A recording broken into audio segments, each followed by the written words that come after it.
Yes we are live now. Hello friends, this is Imanshi and welcome to let's learn. Hopefully आप सभी बढ़िया होंगे, मस्त होंगे, जबरदस्त होंगे। यार पीडीएफ इधर उधर हो गई थी एंड मोमेंट पे और पूरा डिस्टर्बेंस हो गया। ये मान लो दोबारा से सारी चीजें हुई हैं तो टाइम थोड़ा लग गया। बाकी back to back classes already थी। अब बस इतना ही गैप होता है एक क्लास के बीच में कि आप बस पीडीएफ पे नजर मारनी है तो देख लो, नहीं तो नहीं। अब आज तो वो भी नहीं था कई क्लासेस के बीच में, उसमें पीडीएफ हो गई इधर उधर। खैर कोई नहीं, अभी फाइनली चीजें ठीक हैं। कल से 9 बजे ही मिलेंगे। सभी को गुड इवनिंग, नमस्कार, राम राम, सत श्री अकाल, अस्सलाम वालेकुम, what ever you feel connected with. Hopefully आप सभी बढ़िया होंगे। कॉन्सेप्ट ऑफ डेवलपमेंट पे नए इस बार के ऑनलाइन एग्जाम में जो क्वेश्चंस आए हैं अलग अलग शिफ्ट में विद ऑफिशियल आंसर्स, क्योंकि कई बार क्या होता है पेडागोजी में कॉन्सेप्ट्स सही होते हैं सारे, आंसर की अलग जा रही होती है बहुत रेयर सिनेरियोज में। उसका रीजन ये है कि डिपेंड करता है कि वो किस पॉइंट ऑफ व्यू से पूछा गया था क्वेश्चन। तो बिल्कुल ऑफिशियली चलेंगे, थोड़ा सा लेट हो गए, कोई बात नहीं। कुछ लोगों को आप जगा दीजिएगा ऐसे हिला हिला के साइड में, है ना, ऐसे हाथ वाथ लगा के, भैया उठ जाओ क्लास शुरू हो गई है। चलो पोल में जवाब देंगे आप। कुछ 31 क्वेश्चंस हैं इस टॉपिक से, क्योंकि एक एक दो क्वेश्चन आपको हर एक सेट में इस टॉपिक से देखने को मिल जाएगा और 2 क्वेश्चन मिनिमम। तो वो सारे ऑफिशियल ऑनलाइन जो इस बार के लेटेस्ट क्वेश्चंस हैं प्रीवियस ईयर जो आपका अभी जनवरी में पेपर हुआ है। टॉपिक ये हमेशा से आता रहा है, हमेशा आता रहेगा। सीटेट जब तक है या जहाँ पे भी टीचिंग एग्जाम्स होते हैं हमेशा आता है ये टॉपिक। स्टार्ट करते हैं विकास का संप्रत्यय, टॉपिक नंबर 1। टॉपिक वाइज चलेंगे, सिलेबस वाइज चलेंगे। अब जो क्वेश्चंस होंगे वो पोल के साथ होंगे, 9 बजे होंगे और टॉपिक वाइज चलेंगे बिल्कुल लेटेस्ट पैटर्न के आधार पे। कैसे लैंग्वेज चेंज हुई है, पीडीएफ आपको कल मिल गया होगा। सुबह ही मैं आपके साथ पीडीएफ शेयर करके सोई थी और उसमें आंसर और सारी चीजें आपका जो भी बोर्ड पे लिखा जाता है वो भी टेलीग्राम चैनल से आप डाउनलोड कर लीजिएगा, लेट्स लर्न स्क्वाड, ठीक। और पीडीएफ फ्री है of course. Like share subscribe आप कर देंगे खुशी खुशी। ऐसे ही रोज पढ़ाई करनी है, मंडे टू फ्राइडे तो एटलीस्ट करनी ही करनी है, ठीक। इसके अलावा बिहार का जो बैच है आपका, बिहार शिक्षक भर्ती परीक्षा जो 7th फेज का, वो करियरविल ऐप पर लाइव हो चुका है। बैच लाइव नहीं हुआ, बेसिकली रजिस्ट्रेशन स्टार्ट हो गए। बैच आपका जल्दी शुरू हो जाएगा, उसमें क्लासेस, तो आप एनरोल कर सकते हैं अभी नेक्स्ट कुछ दिनों तक। 500 का डिस्काउंट भी है, तो यानी 1500 के अराउंड का आपका बैच है। चलिए क्वेश्चन नंबर 1 पर चलते हैं। ये बताना इसलिए जरूरी है, नहीं तो कई लोग कहीं टेढ़ी मेढ़ी जगह एनरोल कर लेते हैं खुद को, कोई 300 में कोई 400 में, और फिर वो कोर्सेज या क्लासेस आपकी चलती नहीं है। तो इसलिए मैं खुद ही बोल देती हूँ कि आपको क्लैरिटी हो कि भाई इतना बड़ा डिफरेंस नहीं आएगा। फर्स्ट क्वेश्चन है आपके सामने और पोल भी आपके सामने होगा। देखिएगा क्वेश्चन नंबर 1 क्या कहता है और आप क्या कहते हैं पोल में, जवाब दीजिए। 10-20 सेकंड का समय आप ले सकते हैं पढ़ने में, इससे ज्यादा हम आपको नहीं दे पाएंगे। देखिएगा तो क्वेश्चन नंबर 1 जो है, क्वेश्चन नंबर 1, टेंशन ना लो, कल से 9 बजे ही बिल्कुल शुरू करेंगे, चाहे कुछ भी हो जाए, है ना। चलो कोई नहीं। अजर्शन की अगर हम बात करें, ये नया तरीका है, जब से ऑनलाइन एग्जाम आना शुरू हुआ तब से इस तरह के क्वेश्चंस आने स्टार्ट हुए, उससे पहले नहीं आते थे। कथन एवं कारण। कथन क्या है, अजर्शन क्या है, learning and development are related to each other, यानी अधिगम और विकास जो है एक दूसरे से संबंधित हैं, रिलेटेड हैं, ये बात हम जानते हैं। रीजन क्या है इसका, लर्निंग, तो ये बात तो सही हुई, क्योंकि अभी हम ये बैच में भी पढ़ रहे थे, ये नेक्स्ट टॉपिक के लिए बच गया है कि जो लर्निंग और डेवलपमेंट होते हैं, अधिगम और विकास होते हैं, एक दूसरे से जुड़े हुए होते हैं, इंटर रिलेटेड प्रोसेसेस हैं ये सारी, चाहे वो मैच्योरिटी हो, लर्निंग हो, ग्रोथ हो, ठीक। रीजन क्या है इसका, learning creates new conditions for development, यानी अधिगम विकास के लिए नई स्थितियां सृजित करता है। यानी आपने कुछ सीखा है, उससे आपका विकास भी होगा। भाई आप पढ़ रहे हैं, एफर्ट्स, लर्निंग क्या है, लर्निंग इज बिहेवियरल चेंज या change in relatively permanent change in behaviour due to effort and practice, यानी अभ्यास और अनुभव के आधार पे जब आपके व्यवहार में परिवर्तन हो उसको अधिगम कहते हैं। आप साइकिल चलाना सीख रहे थे, आपने एफर्ट लगाया, प्रैक्टिस लगाया और सीख लिया, आपके व्यवहार में परिवर्तन हो गया लगभग परमानेंटली। तो लर्निंग नए कंडीशंस बनाता है डेवलपमेंट के लिए, कहा जा सकता है। थोड़ा सा फास्ट चलेंगे, ठीक है आज। ट्रू, ठीक। तो both A and R are true, A भी सही है, इसका रीजन भी सही है, इंटर रिलेटेड है, और जिस बारे में ए में बात हो रही थी उसी को एक्सप्लेन किया गया, या उसी के बारे में, लर्निंग के बारे में ही बात की है इन्होंने आर में भी। ऐसा हो सकता है कि ए में कुछ कहें, आर में कुछ कहें, फिर दोनों गलत हो जाएंगे, या जो सही है तो सही है, लेकिन रीजन इसका नहीं होगा। हमें ये देखना है इसका ही रीजन यहां है या नहीं है। अगर ये रीजन कुछ और कह रहा है और यहां कथन कुछ और था, that means R is not the correct explanation of A. अपने आप में इंडिविजुअली ठीक हो सकते हैं। तो आंसर हो गया इसका ए सही, ठीक है। फटाफट से समझेंगे, 1 मिनट का समय देके। Learning creates new conditions for development, यानी अधिगम जो है वो नई परिस्थितियां या स्थितियां सृजित करता है विकास के लिए। विकास में कुछ प्रोसेसेस ऐसी हैं जो ऑटोमेटिक होती हैं, जैसे मैचुरेशन, उस पे आपके बहुत ज्यादा एफर्ट का या प्रैक्टिस का या ट्रेनिंग का बहुत ज्यादा प्रभाव परिपक्वता पे नहीं पड़ता, ठीक है ना। तो डेवलपमेंट में कुछ प्रोसेसेस ऐसी हैं जो ऑटोमेटेड हैं, ये कह देते हैं हम, है ना। और वहीं अगर हम बात करते हैं लर्निंग की, तो लर्निंग तो भैया एफर्ट और प्रैक्टिस के कारण, अभी आप यहां सीख रहे हैं ना, तो एफर्ट मार रहे हैं प्लस प्रैक्टिस कर रहे हैं, उससे आपके बिहेवियर में रिलेटिवली परमानेंट चेंज आ रहा होगा, ठीक है, तो वो लर्निंग कहलाएगी। जबकि डेवलपमेंट में कुछ चीजें समय के साथ अपने आप आ जाती हैं, आपके दांत निकल रहे हैं, खुद से थोड़ी निकालेंगे आप, तो वो मैचुरेशन के कारण खुद से आ जाते हैं। इसमें प्याजे कहते हैं कि डेवलपमेंट से लर्निंग होती है, यानी एज के साथ जो डेवलपमेंट आ रहा है उसके बेसिस पे आप सीख पाएंगे।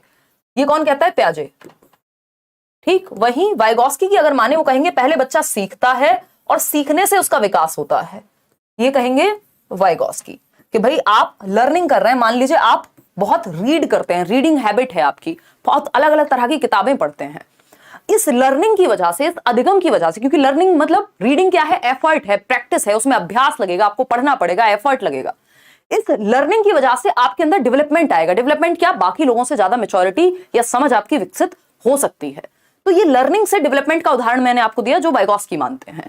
पियाजे कहते हैं पहले डेवलपमेंट होता है, अगर आपकी एक सर्टेन एज ही नहीं है तो आप वो किताब समझ ही नहीं पाएंगे। डेवलपमेंट जब आपकी एक सर्टेन एज हो जाती है तब आप उस एज के लेवल की चीजें सीख पाते हैं, इसलिए आपका जो करिकुलम है वो एज वाइज बनाया जाता है। दोनों ही बातें अपनी जगह सही हैं। हम कहते हैं डेवलपमेंट और लर्निंग जो है इंटर रिलेटेड है। तो अगर ऐसे लिखा हो डेवलपमेंट ब्रिंग्स लर्निंग और लर्निंग ब्रिंग्स डेवलपमेंट, दोनों बातें सही हैं, बस अलग पर्सपेक्टिव है, एक पियाजे का है, एक वाइगॉस्की का है। कॉम्प्लीमेंट करती हैं ये दोनों प्रोसेसेस, एक दूसरे की पूरक है, ठीक है जी, क्लियर है बात। तो ए भी सही है और आर भी सही है, दोनों बातें एकदम सही है। होपफुली आपको समझ में आ गया होगा। थोड़ा सा स्पीड में मैंने समझाया है क्योंकि आप भी यही चाहते हैं। अभी आज थोड़ा सा हम लेट भी हैं। क्वेश्चन नंबर 2 पर चलेंगे और आप पोल में जवाब देंगे फटाफट से लाइक शेयर करते हुए। विच of the following statements about child development is correct, यानी बच्चों के विकास के बारे में कौन सा कथन सही है। गलत नहीं पूछा, सही पूछा है। बताइए फटाफट से कौन सा कथन सही है। बिल्कुल यार, कल से जल्दी करेंगे क्लास, मैंने बताई आपको समस्या। अब ये बातें छोड़ो, इधर आ जाओ फटाफट से। कौन सा कथन सही है? और भी क्लासेस होते हैं यार बैच में, बहुत कई बार कुछ समस्या हो जाती है। देखिए, तो अगर हम बात करें विच of the following statements about child development is right, बच्चे के विकास के बारे में कौन सी बात सही है, फटाफट बताओ। Development is a naturally occurring process but appropriate environment is necessary to facilitate it, यानी ए ऑप्शन कहता है विकास एक सहज रूप से होने वाली प्रक्रिया है, नेचुरली होता है, अनफोल्ड होता है समय के साथ, ठीक है, नेचुरली होने वाली प्रक्रिया है, ठीक। किंतु इसे सुसाधित करने के लिए, यानी बेहतर करने के लिए, फैसिलिटेट करने के लिए, डेवलपमेंट अच्छा हो उसके लिए हम क्या कर सकते हैं? एप्रोप्रिएट एनवायरमेंट या कॉन्ड्यूसिव एनवायरमेंट।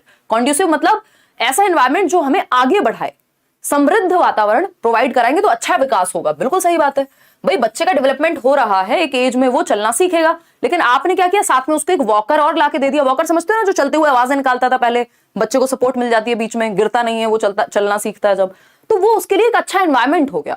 तो एनवायरमेंट अच्छा होगा तो डेवलपमेंट भी अच्छा हो जाएगा। अपने आप तो हो ही रहा है, चलना तो सीख ही लेगा। ऐसा थोड़ी है जिन बच्चों को वॉकर कभी नहीं मिले उनको माँ बाप उंगली पकड़ के चलना सिखा देते हैं या सीख जाते हैं वो भी बच्चे। लेकिन अगर एनवायरमेंट अच्छा होगा तो बेहतर हो सकता है, सुविधाजनक हो जाएगा जो विकास है। बात तो सही है। Development is pre determined bye genetic factors and can not be modified. भैया ये तो पहली ही बात थी हमने जब पढ़ी थी डेवलपमेंट के बारे में कि मॉडिफिकेशन संभव है, ये एमेंडेबल है, चेंजेबल है, प्लास्टिक इन नेचर है, परिवर्तन संभव है, ठीक है। तो सिर्फ जेनेटिक फैक्टर्स जो है वो प्री डिटरमाइन कर देते हैं, मॉडिफिकेशन संभव नहीं है, ऐसा नहीं है, ठीक है ना, कि हेरिडिटी सेट कर देती है डेवलपमेंट। एनवायरमेंट का भी तो कोई रोल होगा, ठीक। सी ऑप्शन है। अगर हेरिडिटी से तो आप एक साइंटिस्ट के बच्चे हैं और एनवायरमेंट आपको मिला है चोर डकैतों वाला, तो फिर आप किधर जाएंगे? खतरनाक दिशा में मुड़ सकते हैं, है ना। तो ये क्या हुआ, सिर्फ हेरिडिटी का रोल नहीं, एनवायरमेंट का भी रोल है। डेवलपमेंट प्रोडक्ट है हेरिडिटी एनवायरमेंट का। सी ऑप्शन है heredity does not play any role in development. अब ये भी कहना गलत होगा, एनी रोल कैसे नहीं करती भाई, एक अच्छा खासा रोल है। डी ऑप्शन है the process of development begins only after the stage of infancy, यानी इन्फेंसी होता है जन्म से 2 वर्ष, शैशवावस्था।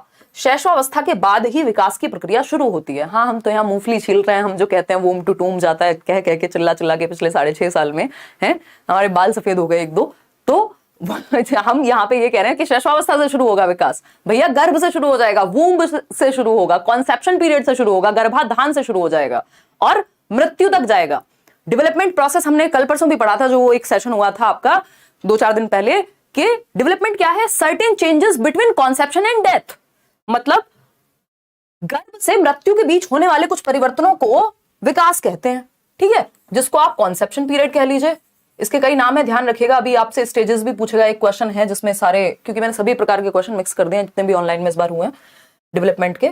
इसको प्रीनेटल पीरियड कह सकते हो, प्रसव पूर्व अवस्था, ठीक, इसको आप वूम्ब कह सकते हो यानी गर्भ, ठीक। ये क्या हुआ, प्रेगनेंसी पीरियड कह सकते हो। ये सारे पीरियड जो है जन्म से पहले की बात है और डेथ तक चलेगा, कॉन्टिन्यूअस है डेवलपमेंट, ज्यादातर लोग यही मानते हैं, है ना, लाइफ लॉन्ग चलेगा, कॉन्सेप्शन टू डेथ या टूम्ब, वूम्ब टू टूम्ब यानी कब्र तक, ठीक है। अब यहां पे धर्म मत ले आइएगा बीच में, इसका मतलब है जीवन पर्यंत, क्लियर है बात। तो ये प्रीनेटल पीरियड से, प्रसव पूर्व अवस्था से, अभिमन्यु की शिक्षा आपने सुनी होगी, गर्भ से शुरू हो जाती है विकास की प्रक्रिया, आपका ब्रेन का डेवलपमेंट, आपकी बहुत सारी चीजें जो है बॉडी की वो विकसित होने लगती हैं। तो आपका डेवलपमेंट तो गर्भ से शुरू हो गया था और कब्र तक जाएगा, ऐसा नहीं है कि जन्म के बाद शुरू होता है। तो ये आपको मूर्ख बनाने के लिए ऑप्शंस दिए जाते हैं कि आप भटके ना, इनको कहते ही डिस्ट्रैक्टर्स हैं। A option is the right answer. आगे बढ़ेंगे, क्वेश्चन नंबर 3 पोल में आप जवाब देंगे। क्वेश्चन नंबर 3 क्या कहता है, बहुत ही प्यारा question. Although domains of development overlaps with each other in certain aspects, yet which of the following domain of development specifically attempts to the progression of feelings about self and others। भाई इन्होंने कहा है, अब क्या कहा इन्होंने, सीधा पूछना ही बंद कर दिया कि हम तो तुम्हें 8 लाइन देंगे। वो मैं एग्जांपल लेती थी ना पहले, अभी लॉकडाउन में रामायण देखना फिर से शुरू किया था सबने, कि तो उसमें श्री राम वाला वो एग्जांपल आता था ना कि प्रभु ये ऐसे नहीं मरेगा, इसके पेट पे बाण मारिए। तो ये इन्होंने यही किया है कि इनको 1 लाइन में मत पूछो, 2 लाइन में भी मत पूछो, इनसे पूछो 6-8 लाइन में, ताकि पेट पे बाण मारना है, ताकि कंफ्यूज होके गिर जाएं आसान क्वेश्चन में भी, है ना। क्वेश्चन आसान है बट इतनी घुमा घुमा के बातें कर दी कि एक इंसान जो रट के आया है या जिसको थोड़ी भी कंफ्यूजन होगी, प्रैक्टिस कम की हुई होगी, वो सोचेगा यार ओवरलैप करने की बात कर रहा है, पता नहीं किसकी बात चल रही है, क्योंकि आप सेंस नहीं निकाल पाएंगे अगर आपने प्रैक्टिस ना की हो तो। ठीक है जी, बहुत बढ़िया डॉली, क्लियर है बात। डी ऑप्शन, अलग अलग ऑप्शन इसमें आप लोग आंसर दे रहे हैं। तो यद्यपि विकास के क्षेत्रों का कुछ आयामों में परस्पर व्यापन होता है या ओवरलैप करते हैं, इसका मतलब क्या है, इंटर रिलेटेड है। विकास के 3 मुख्य पक्ष हैं एज पर एनसीईआरटी, पीसीएसई, ये एसई एक साथ ही काउंट होते हैं इसलिए 3 पक्ष कह देते हैं, अगर इनको अलग अलग करना हो तो 4 कह सकते हो।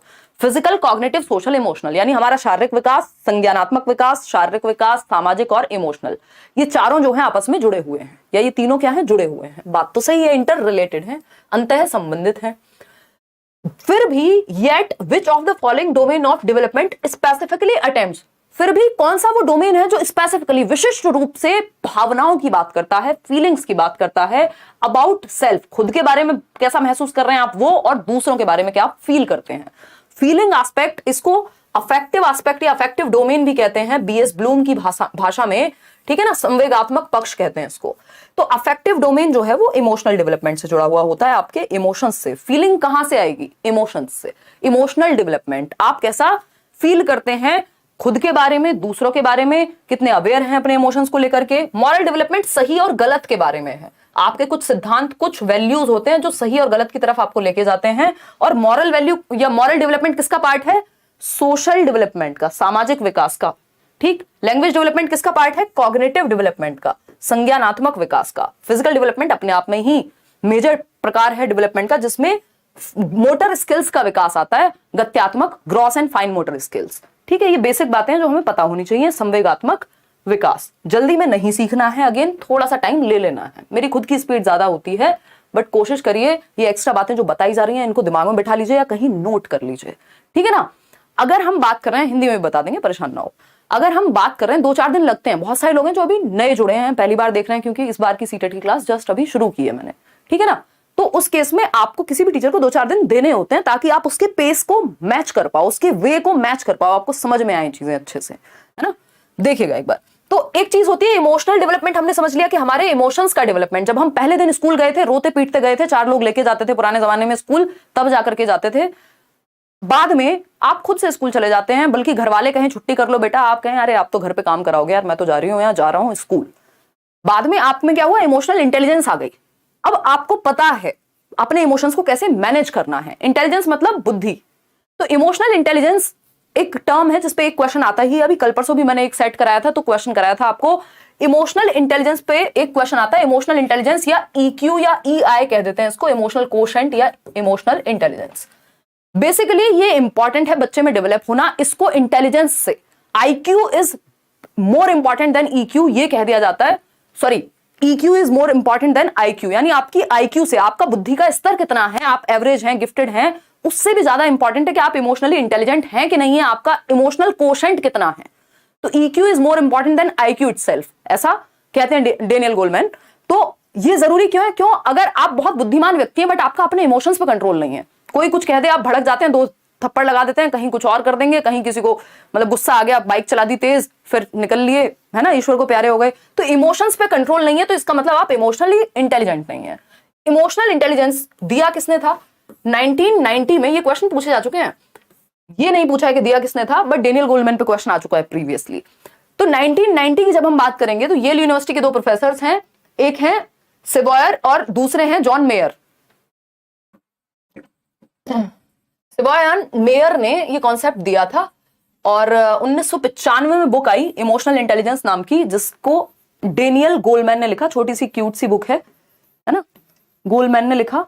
और इमोशनल इंटेलिजेंस का मतलब होता है सामवेगिक बुद्धि, यानी आप अपने इमोशंस को कंट्रोल करने में, मैनेज करने में अवेयर कितने हैं, उनके प्रति जागरूक भी हैं कि नहीं है। सबसे पहला स्टेप आता है कि आप अवेयर हैं कि नहीं है, आप कैसा महसूस कर रहे हैं आपको पता ही नहीं है ना। सीधा फिर फ्रस्ट्रेशन में निकलती है वो चीज। तो आप अपने इमोशंस के प्रति अवेयर हैं या नहीं है, आप कब किस काम को करते हुए कितना कैसा महसूस करते हैं, है ना, वो हुई अवेयरनेस। फिर होता है understanding of your emotions. Aware हैं, कैसा महसूस कर रहे हैं, अब आप समझ रहे हैं कि कब आप कैसा महसूस करते हैं। फिर होता है मैनेजमेंट ऑफ इमोशंस, आप अपने इमोशंस को मैनेज कर पाते हैं या नहीं। भाई अगर आपको कई बार पता होता है, आपका मन कर रहा होता है अंदर से सामने वाले को गाली ही दे दो डायरेक्ट, बट आप नहीं देते ना, क्योंकि आप मैनेज करना जानते हैं। आपको लग रहा है सही जगह नहीं है, भैया बॉस है, नौकरी से निकाल देगा बेकार में, है ना। तो इमोशनल मैनेजमेंट आप सीख गए वहां पे।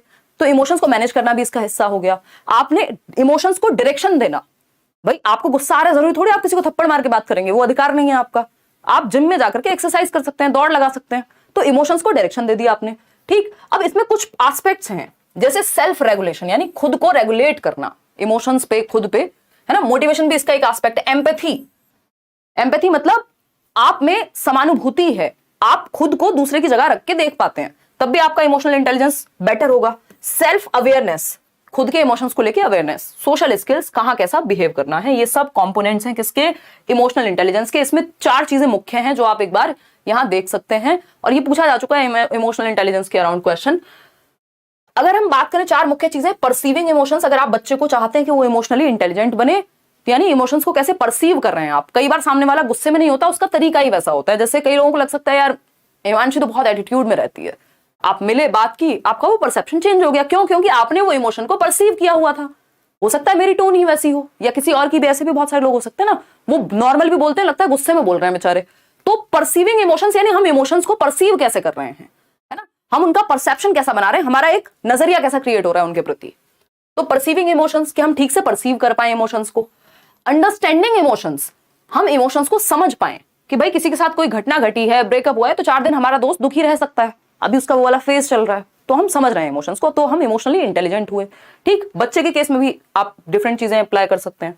यूजिंग इमोशंस, किस इमोशन को कहां यूज करना है। बच्चे को डांटना है तो हंसने वाला इमोशन थोड़ी यूज करोगे, कि या खुशी वाला इमोशन कैसे यूज करोगे डांटते हुए। हालांकि डांटना मतलब उस तरह से सही नहीं है, बट आप डिस्कस भी कर रहे हो, कोई सीरियस बात भी कह रहे हो क्लासरूम में, तब भी आप इमोशंस को यूज करोगे। हर एक बात में कोई ना कोई इमोशन तो आप यूज करते ही हैं। मैनेजिंग इमोशंस, यानी अपने इमोशंस को आप मैनेज कैसे करेंगे, ठीक है। ये सारी बातें आ गई, यानी emotional awareness of your emotions, management of your emotions, understanding of your emotions, perceive कैसे कर रहे हैं, यूज कैसे करेंगे। एक और चीज का यहाँ पे ध्यान रखना है, जेबी वॉटसन ने ये क्वेश्चन भी पूछा जा चुका है और ये सभी को पता ही होना चाहिए। 3 इमोशंस बाय बर्थ होते हैं, कुछ बाद में होते हैं इमोशंस, लेकिन जेबी वॉटसन, जॉन ब्रॉडस वॉटसन कहते हैं, ये 2018 में क्वेश्चन आया था और उसके बाद भी रिपीट हुआ है ये क्वेश्चन, सबसे पहले तभी आया था। जेबी वॉटसन कहते हैं फादर ऑफ बिहेवियरिज्म कहते हैं इनको, व्यवहारवाद का जनक, बट आपके काम का नहीं है सीटेट में, आपके काम का है। इन्होंने कहा है 3 इमोशंस जन्म से होते हैं, फॉल से आप याद रख सकते हैं। फॉल बोले तो फियर, एंगर और लव। फियर, एंगर, लव, ये बर्थ बाय बर्थ हैं ये 3 इमोशंस, है ना। 3 संवेग क्या हैं, जन्म से होते हैं। फॉल, FAL, ठीक है, फॉल मतलब गिरना, फॉल इन लव से याद रख सकते हो, ठीक है ना। फियर, फियर बोले तो भय, यानी आप बच्चे को उछालिए, छोटा सा बच्चा है उसको ऊपर उछालिए, आपको नजर आएगा भय उसके अंदर, मतलब शुरुआत में तो डरता है, वो बाद में एक्साइटेड होना सीखता है, ठीक है ना। एंगर, एंगर क्या है, क्रोध। आप छोटे से बच्चे को आंखें दिखाइए वो डर जाएगा, मतलब गुस्सा वो आपका समझ रहा है, इसका मतलब ये हो गया। फियर उसके अंदर आया, एंगर आपने शो किया, मतलब एंगर भी जन्म से है। फिर आता है लव यानी प्रेम। भाई एक जरा सा बच्चा जिसको बोलना नहीं आता वो भी प्रेम के भाव समझता है आपके, जब आप उसको गले से लगाते हैं, उसको खिलाते हैं, व्हाटएवर। तो भय, क्रोध और प्रेम, फियर, एंगर और लव बाय बर्थ होते हैं हमें, ऐसा वॉटसन कहते हैं। क्लियर है। इस पे क्वेश्चन कैसे पूछा है, 2018 में पूछ लिया था कि अच्छा बताओ इनमें से कौन सा एक इमोशन है। अभी भी वो वही करते हैं, 3 चीजें दे देंगे जो दिमाग के बारे में, कॉग्निशन के बारे में होंगी। थिंकिंग लिखेंगे, रीजनिंग लिखेंगे, फिर लिख देंगे कुछ और लिख देंगे, परसेप्शन लिख देंगे, और कहीं एंगर या लव में से कोई एक लिख देंगे। पूछेंगे कौन सा एक इमोशन है, तो 3 चीजें दिमाग से रिलेटेड होंगी, एक इमोशन से रिलेटेड होगा, इनमें से कोई एक इमोशन दिया हुआ होगा, आपको समझ जाना है क्या कहानी चल रही है। चलिए खैर आगे बढ़ते हैं क्वेश्चन नंबर 4 पर, समझते हैं फटाफट से। इनको सिर्फ क्वेश्चंस की तरह नहीं लेना है, आपके कॉन्सेप्ट्स क्लियर हो रहे हैं ये ध्यान रखना है, ठीक है ना। और सीटेट के बैच में आप अभी भी एनरोल हो सकते हैं, ये मुझे आ गया याद। क्वेश्चन नंबर 4 देखिए, which of the following principle of development suggests that some specific responses get combined in the later process of development to form a whole। ये वो प्रिंसिपल ऑफ डेवलपमेंट है जो आधे लोग कंफ्यूज रहते हैं जिसमें हमेशा, और मैं कई सारे एग्जांपल देकर के समझाती हूं हर बैच में, और कंफ्यूजन रहती है लोगों को। अब जिनकी क्लियर हो जाती है वो इस पे सही लगा के आए होंगे, अदरवाइज गड़बड़ हो सकती है। हालांकि यहाँ ऑप्शंस जो हैं वो मुश्किल बनाते हैं क्वेश्चन को, यहाँ ऑप्शंस मुश्किल नहीं है, नहीं तो इसमें आप फंस जाते हैं। अगर मैं एक और ऑप्शन इसमें ऐड कर दूं तो आप अभी कंफ्यूज हो जाएंगे। कर दूं क्या ऐड? हाँ चलिए करते हैं फटाफट से। एक ई ऑप्शन इसमें ऐसे ही ऐड कर लेते हैं, और आपको ये मान के चलना है कि ये प्रॉक्सिमो डिस्टल को हटा करके मान लेते हैं यहां से, और यहां मैंने लिख दिया है प्रिंसिपल ऑफ इंटर रिलेशन, अंतः संबंध का सिद्धांत। प्रिंसिपल ऑफ इंटर रिलेशन, अंतः संबंध का सिद्धांत, अंतः संबंध का सिद्धांत। देख रहे हो कैसे, आपको देख रहे हो विनोद मुश्किल क्वेश्चन कैसे बनाया जाता है। डी ऑप्शन हटा दिया हमने प्रिंसिपल ऑफ इंटर रिलेशन कर दिया यहां पे, ठीक है। अब आपके सामने, और मैं आपको इजी बना देती हूँ क्वेश्चन, मैं ये हटा ही देती हूँ। ये प्रिंसिपल ऑफ कॉन्टिन्यूटी भी नहीं है, ये प्रिंसिपल ऑफ सेफेलोकॉर्डल प्रिंसिपल भी नहीं है, ये दोनों ऑप्शन मैंने हटा दिया आपके। अब या तो ये बी होगा या फिर ये डी होगा, बताओ फटाफट से, ज्यादा स्मार्ट मत बनना, बताओ एक बार। क्वेश्चन चेंज कर दिया हमने, दिखाना जरा पोल। ए ऑप्शन कह रहे हैं कितने, 52% लोग। भाई साहब चक्कर आ गए आपको तो इसमें, है कोई बात नहीं, पानी वानी पी लो, इट्स ओके, होता है कोई बात नहीं। मतलब ए ऑप्शन कह रहे हैं 52% लोग, कौन से नशे हैं भाई ये, हैं? वीडियो एकदम क्लियर है, आप अपनी तरफ से सेटिंग चेंज कर लीजिए, हाईएस्ट सेटिंग चूज कीजिए। बताओ एक बार फटाफट से। डी ऑप्शन और बी ऑप्शन। देखो वैसे जिनमें जो लोग ज्यादा स्मार्ट होंगे उनको पता होगा, ये ऑप्शन मैंने बाद में लगाया है, तो इसका उत्तर तो ये हो नहीं सकता क्योंकि यहाँ तो था ही नहीं ऑप्शन में, है ना। तो अगर हम बात करें, इसका जो आंसर है वो है principle of integration. Principle of integration और इंटर रिलेशन में इतने लोग कंफ्यूज होते हैं, और ठीक से लोग इसको क्लियर कर भी नहीं पाते। समझते हैं फटाफट से क्या कहानी है दोनों को ही, फिर हम आएंगे चारों ऑप्शंस को समझने पे। ठीक, 2 बातें हैं, एक है प्रिंसिपल ऑफ इंटर रिलेशन, पहले इसको समझेंगे तो दूसरा आसानी से समझ में आ जाएगा।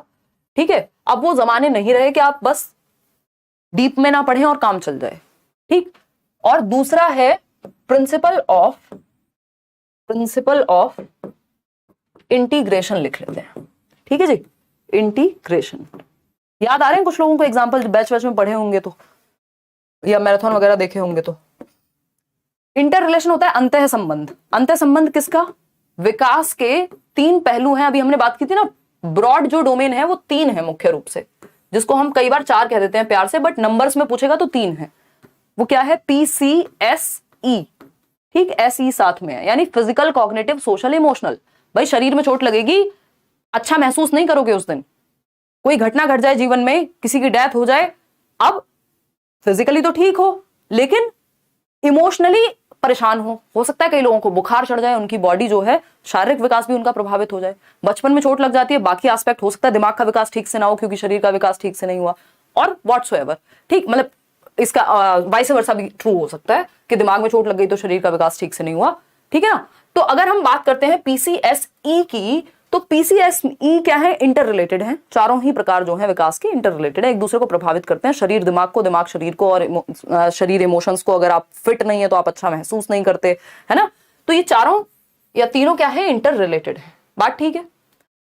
जब ये चारों या तीनों जो है मिलकर के, विकास के सभी पक्ष मिलकर के जब एक सिंगल यूनिट की तरह काम करें, एक यूनिट की तरह काम करें, तो ये इंटीग्रेशन कहलाता है, एकीकरण कहलाता है। एकीकरण का मतलब क्या हुआ, सिंगल यूनिट, एक हो गए, ठीक है ना, एकीकरण। अब चार, जरूरी नहीं है चार के चार एक साथ मिलकर काम कर रहे होंगे, इनमें से दो हो सकते हैं, तीन हो सकते हैं, या चारों हो सकते हैं। तो जब विकास के अलग अलग पक्ष, अलग अलग टाइप्स ऑफ डेवलपमेंट मिलकर के एक होल फॉर्म करें, फॉर एग्जाम्पल जब आप बैडमिंटन खेलते हैं, आपकी आंखें, आपके हाथ, आपका शरीर, ये सब क्या है, हैंड आई कोऑर्डिनेशन, एक साथ काम कर रहे होते हैं। इवन आपके इमोशंस, अगर आप बहुत ज्यादा एक्साइटेड हो गए, आप गड़बड़ कर सकते हैं। तो आपका पूरे जितने भी टाइप्स ऑफ डेवलपमेंट है मिल करके क्या चल रहे हैं, एक सिंगल यूनिट के रूप में चल रहे हैं। जब आप कोई भी काम करते हैं, अभी जैसे मैं ये लिख रही हूं तो मैं बोल भी रही हूँ, साथ में और भी चीजें हो रही हैं यूज, दिमाग का भी मेरा इस्तेमाल हो रहा है, शरीर भी मैं इधर से उधर घूम रही हूँ, है ना, या आप भी उधर से पोल में आंसर कर रहे हैं या लिख रहे हैं, ठीक, सोच भी रहे हैं, साथ में पढ़ भी रहे हैं फटाफट से।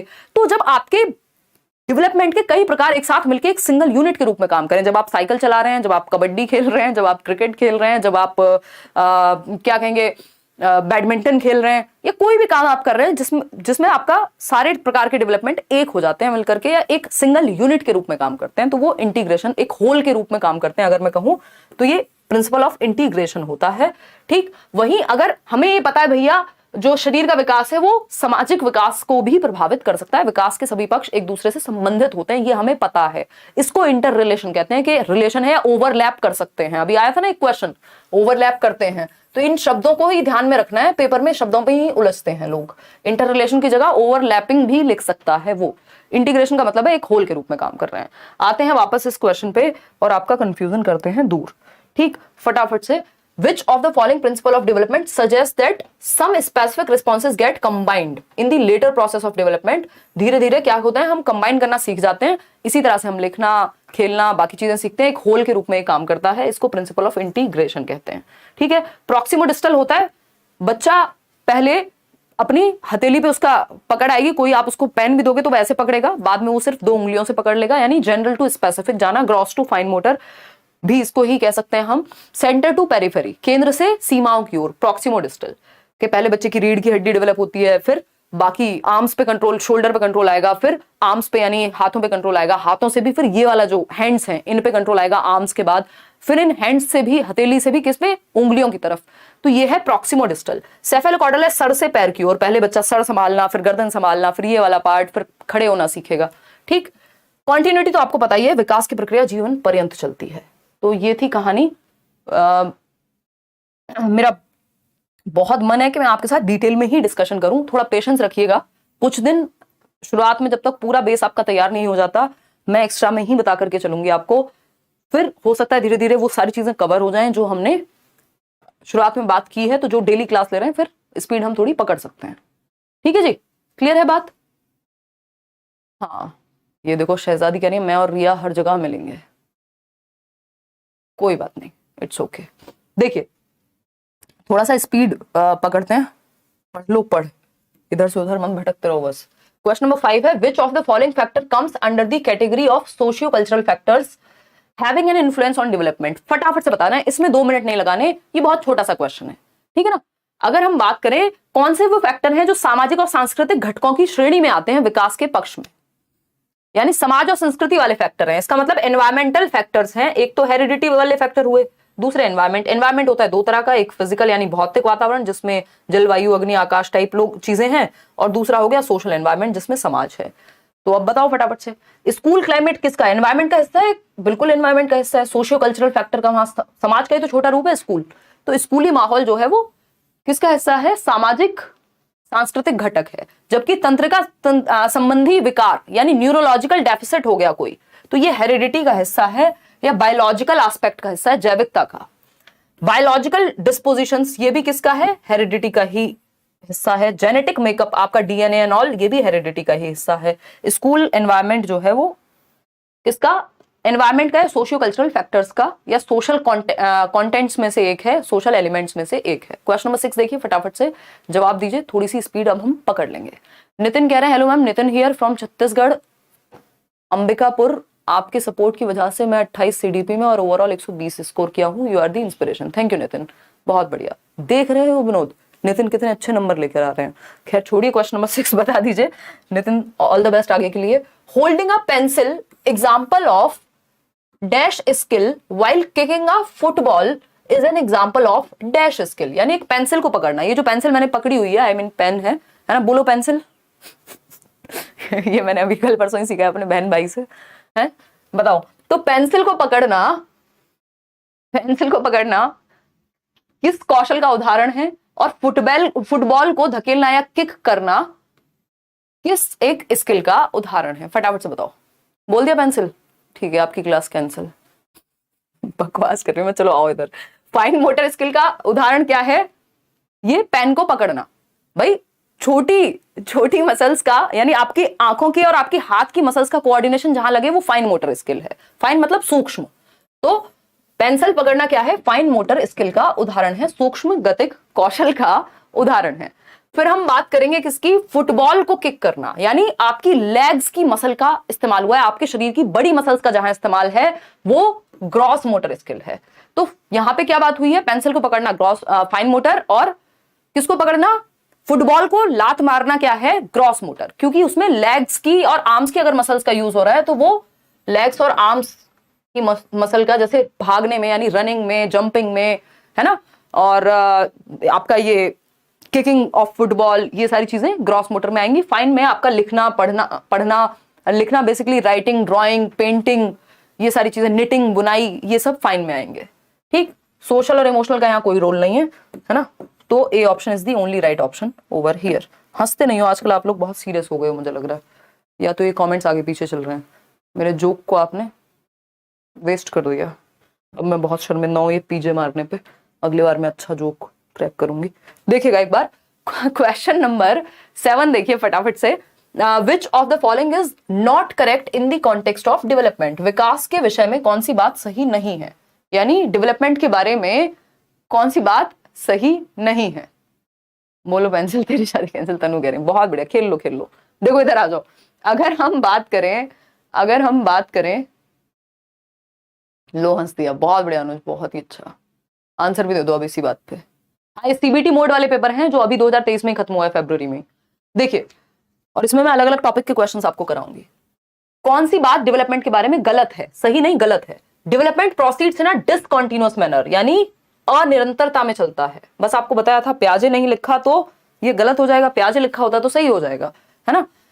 और बाकी लोग भी जो भी स्टेजेस की बात करते हैं वो सब डिसकंटीन्यूअस मानते हैं, बट डेवलपमेंट के विषय में प्याजे ही जनरली बात करते हुए मिलते हैं। Children develop at different rates, ये बात तो सही है, दर भिन्न होती है।